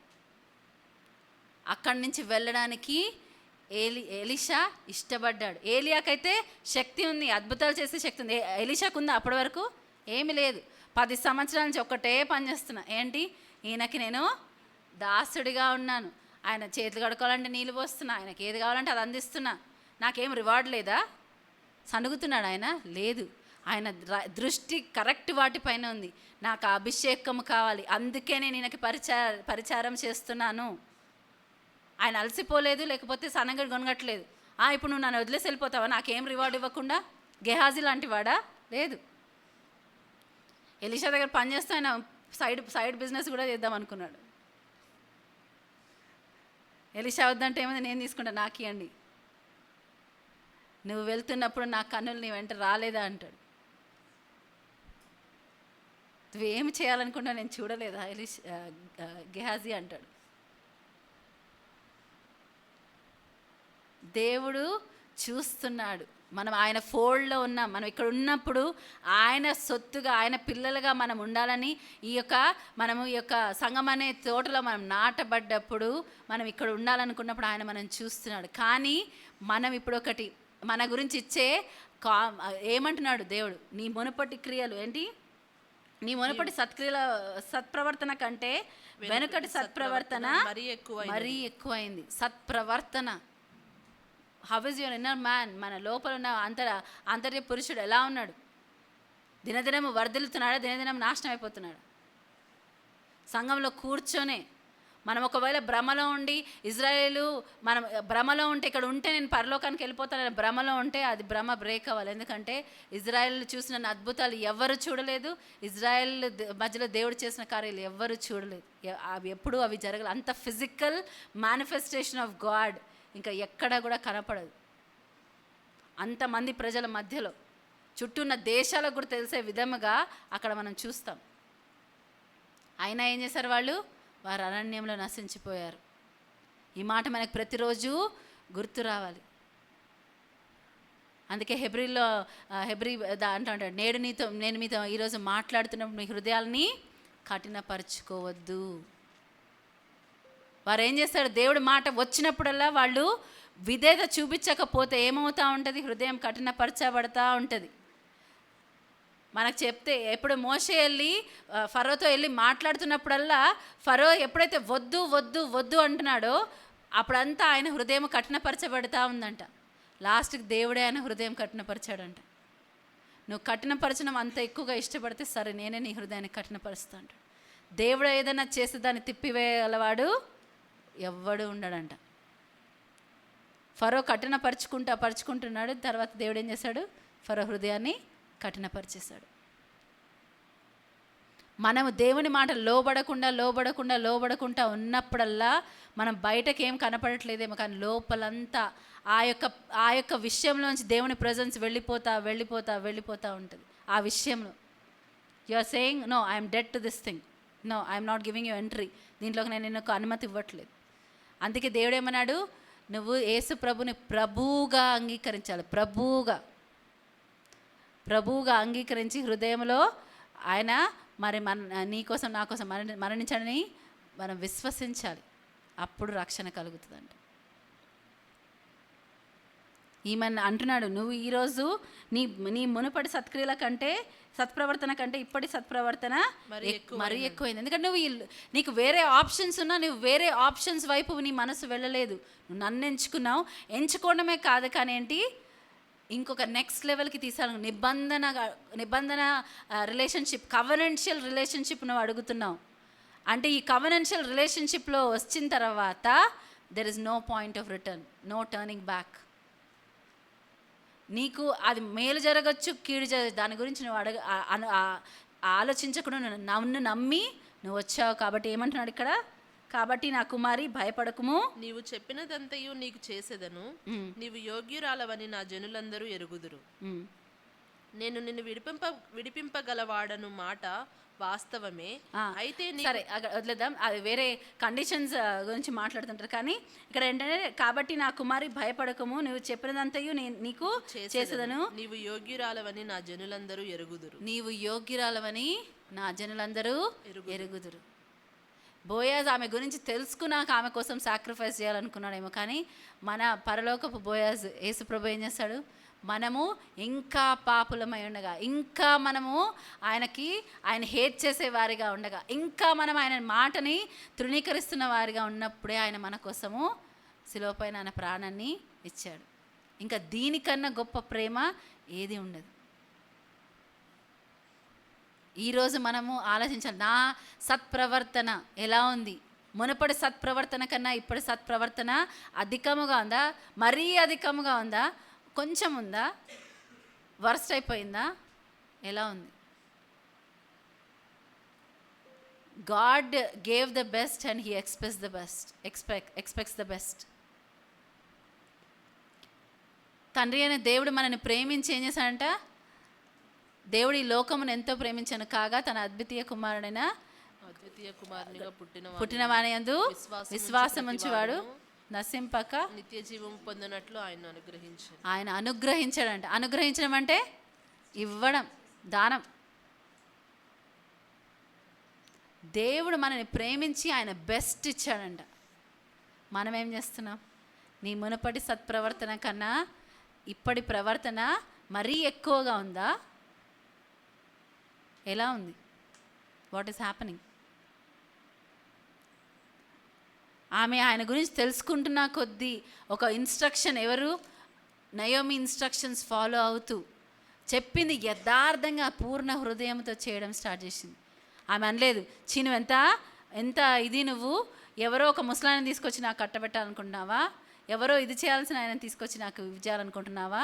నువ్వు మంచిదానమని నేను ఇంత వెంబడించి నేను ఇక్కడి వరకు వచ్చాను, నువ్వు నాతో ఏం చేస్తున్నావు అని అనిందా? ఒక్క మాట కూడా ఎదురు చెప్పినట్టు మనము చూడ. అందుకంటే నీ అత్తకి నువ్వు అత్తతో నువ్వు వివరించిన విధానము, నువ్వు ఎలా చేస్తావో అది నా దృష్టికి వచ్చింది అంటాడు. అత్త ఎలా ఉన్నా, మన లైఫ్లో ఎవరు ఎలా ఉన్నారు, ఎవరు ఏం చేస్తున్నారు అనేది ఇంపార్టెంట్ కాదు. మనము దాన్ని బట్టి ఎలా వ్యవహరిస్తున్నాం అనేది దేవుడు చూస్తాడు. నీ అత్త చేసిన దానికి నువ్వు చేసింది కరెక్టే, లేకపోతే వాళ్ళు చేసిన దానికి నువ్వు చేసింది కరెక్టే అని దేవుడు ఎప్పుడు అన్నాడు? నువ్వేం చేస్తున్నావు? అందుకే పౌలు కూడా అంటాడు, నీ సొంత రక్షణ భయముతో వణుకుతో కొనసాగింది. లాస్ట్గా మళ్ళీ మత్తయి సువార్త 6వ అధ్యాయము 33వ వచనం చదివి మనం ముగిద్దాం. కాబట్టి మీరు ఆయన రాజ్యమును నీతిని మొదట వెదకుడి, అప్పుడు అవన్నీ మీకు అనుగ్రహింపబడును. కాబట్టి ఆయన రాజ్యమును నీతిని మొదట వెతకుడి, అప్పుడు అవన్నీ మీకు అనుగ్రహింపబడును. ఇక్కడ చూస్తే రూత్ బ్లెస్సింగ్స్ని వెంబడించలేదు. ఏదో వస్తుందేమో అని వెంబడించలేదు. ఏదైతే చేయాలో అది చేస్తా వచ్చింది. మొదట దేవుని, నేను నీ దేవుడే నా దేవుడు, నీ ప్రజలే నా ప్రజలు అనుకుంటూ వచ్చింది. ఆమె అలా చేస్తూ దానికి ముందుకు వెళ్తూ వచ్చింది. ఆమె బహుమానం అత్యధికంగా వచ్చింది. లాస్ట్లో ఏమవుతుంది, ఆమె చూస్తే యేసుక్రీస్తు వంశావళిలో ఆమె పేరు రాయబడుతుంది. ఆమె కుమారుడు పేరేంటి? Quiz question. ఓబేద్ కుమారుడు. ఆమె పొరుగు స్త్రీలు నయోమి కొరకు కుమారుడు పుట్టాడని చెప్పి ఓబేద్ కుమారుడు ఎవరు? 4th జనరేషన్ 3rd జనరేషన్ జెస్సీకి ముందు ఇంకొకళ్ళు ఉంటారు. బోయజు ఓబేదును కనెను, ఓబేదు యెషయిని కనెను, యెషయి దావీదును కనెను. Okay fine, 3. ఓకే, సో ఇక్కడ grand son, great grand son అయిన దావీదు ఏంటి? దావీదు కుమారుడుగా యేసు ప్రభువు పిలువబడతాడు. హల్లెలూయా. దావీదు కుమారుడుగా యేసు ప్రభు పిలువబడతాడు. అంటే ఎంత ఆధిక్యత ఆమెకి వచ్చింది. సంపూర్ణ బహుమానం నీకు ఇస్తాడంటే ఇంకా దానికన్నా ఏం బహుమానం కావాలి? You are the son, you know, నీకు యేసు ప్రభు వంశావళిలో నీ పేరుంది. అంటే బైబిల్లో చరిత్రలో రాయబడింది నీ పేరు. దావీదు వాళ్ళ గ్రాండ్ మదర్. ఇంకేంటి? ఎవరి రాజ్యం అయితే స్థిరకాలము దేవుడు స్థాపిస్తా అని చెప్పాడు వారి యొక్క దీంట్లో. ఇప్పుడు మనం ఆలోచించాలి, ఆమె బహుమానం సంపూర్ణంగా ఉందా లేదా? ఆమె ఆశించిందా? ఆశించింది. ఆమెకు తెలియదు, ఇవన్నీ తెలియదు. బట్ ఏం చేసింది? ఆమె పూర్ణ హృదయముతో వెంబడించింది. హల్లెలూయా. ఆమె దేవుడి రాజ్యమున నీతిని మొదట వెతికింది. అప్పుడు అన్నీ ఏం చేసినాయి? ఆమెను వెంబడించినాయి. ఆశీర్వాదాలు వెంబడించినాయి. అన్నీ కూడా చరిత్ర. ఈరోజు మనం ఆమె గురించి మాట్లాడుకొని ఆమె నుంచి నేర్చుకునే విధంగా ఆమె లైఫ్ మారిపోయింది. మనం కూడా అట్లా ఉండొచ్చు. We can be that history makers. ఏమన్నా ఆ పొలంలో పనిచేసే వాళ్ళని వెంబడించి వాళ్ళు చేసేది నువ్వు చెయ్యి అన్నాడు. అది చేసేది నువ్వు చూడు, నేర్చుకో. ఒకరికి డైరెక్షన్ ఇచ్చేవారుగా. ఆ పొలంలో ఎవరి దగ్గర నుంచి నేర్చుకుందో మనకు తెలియదు. వాళ్ళ గురించి మరి రూతుకి గుర్తుండొచ్చు, వీళ్ళు ఇలా చెప్పారు, వీళ్ళు ఇలా నేర్పించారు, ఇలా చేయాలని, నేను ఇలా చేస్తాను. హర్ ఇంటెన్షన్, ఆమె నీ మునుపటి సత్క్రియల కంటే ఇప్పటి నీ మునుపటి సత్ప్రవర్తన కంటే ఇప్పటి సత్ప్రవర్తన మరీ ఎక్కువగా ఉందంట. హల్లెలూయా. మరీ ఎక్కువగా, అధికంగా ఉంది. మనం ఏమవుతుంది? మన దేవుని రాజ్యాన్ని, నీతిని వెంబడిస్తూ మధ్యలో సైడ్ ట్రాక్ అయిపోయి వేరే అడ్డదారి కనిపిస్తే దాంట్లో వెళ్ళిపోతున్నామా? లేకపోతే నిజంగా మనము ఆయన రాజ్యాన్ని, నీతిని వెంబడించేవారుగా ఉంటున్నాం? మొదట అనేది హైలైట్ చేసుకోండి. ఫస్ట్, నేను ఆయన రాజ్యాన్ని, నీతిని వెంబడిస్తున్నా, నేను చేస్తున్నా అంటే కాదు. నీకు టైం ఉన్నప్పుడు చేస్తున్నావా? లేకపోతే ఆయనకి ఫస్ట్ ప్రిఫరెన్స్ నువ్వు ఇస్తున్నావా? Are you giving him the first preference? నాకు వీలైనప్పుడు, నాకు అవకాశం ఉన్నప్పుడు ప్రార్థన చేస్తాను, నాకు వీలున్నప్పుడు ఇది చేస్తాను కాదు. ఆయన నీ ఫస్ట్ ప్రయారిటీయా? ఆయనను ఎంచుకుంటున్నావా? ఇక్కడ ఏమన్నాడు? కొద్దిగా ఉన్న వారినైనా, ధనవంతులైనా, మరి యవనస్తులైనా నువ్వు ఎంచుకోలేదు, కానీ నువ్వు నన్ను ఎంచుకున్నావు. నువ్వు వెళ్ళలేదు, నీకు అవకాశం ఉన్నా నువ్వు వెళ్ళలేదు. మనం కూడా దేవుని ఎంచుకుంటున్నామా? Every step God. కొన్నిసార్లు మనకి చాలా మంచిగా అద్భుతంగా అనిపించేవి, అవి వద్దు దేవుడు వేరే తీసుకోమంటే, లేదు నేను మిస్అండర్స్టాండ్ చేసుకుంటా, ఐ రెబ్యూక్ దిస్ థాట్ అని మనకు మంచిగా అనిపించినది ఎంచుకుంటామా? చాలాసార్లు మనం చేస్తాం అట్లా. మంచిగా మన కళ్ళకు అనిపించింది, ఒక వ్యక్తి అలాగే ఎంచుకున్నాడు. ఏమైందంట? ఆ ఎంచుకున్న పట్టణం అంతా నాశనం అయిపోయింది. ఆయన ఎంచుకున్నది అంతా నాశనం అయిపోయింది. ఆఖరికి ఆయన తప్ప ఎవ్వరు మిగలలేదు. ఎవరు ఆ వ్యక్తి? లోతు. ఆయన కళ్ళకు మంచిగా కనిపించింది, ఏదేనులాగా అనిపించిందంట, దాన్ని ఎంచుకున్నాడు. చాలా పచ్చగా ఉంది. కానీ అబ్రహాం ఎలా వెచ్చినాడు? కళ్ళు మూసుకొని, దేవుడు తల ఎత్తమని ఎవరికి ఎత్తలేదంట. ఎందుకంటే ఆయన దృష్టి ఎవరిపైన ఉంది? కళ్ళు మూసుకున్నప్పుడు కూడా ఆయన దృష్టి దేవుడి పైనే ఉంది. హల్లెలూయా. మన దృష్టి ఎవరిపైన ఉంది? మన సత్ప్రవర్తన ఎట్లా ఉంది? మనం ఆ యేసు ప్రభు యొక్క లిస్టులో ఆయన కళ్ళకు కనపడే విధంగా ఉన్నామా, లేకపోతే ఒక గుంపుతో పాటు అట్లా వెళ్ళిపోతున్నామా? షద్రక్ మేషక్ అబేద్నెగో దానియేలు కాలంలో ఎంతోమంది, వాళ్ళు నలుగురే యూదులు ఉన్నారా? చెరలోకి వెళ్ళిన వాళ్ళు ఎంతోమంది రాయల్ ఫ్యామిలీ నుంచి వచ్చిన వాళ్ళు ఉన్నారు. కానీ వీళ్ళు నలుగురే హైలైట్ అయ్యారు. మిగతా వాళ్ళంతా ఏంటి, కలిసిపోయారు ఎక్కడో తెలీదు. మనం అలా కలిసిపోయే వాళ్ళ కూడా మనం దేవుని దృష్టికి కనపడే వారిగా ఉన్నామా? హల్లెలూయా.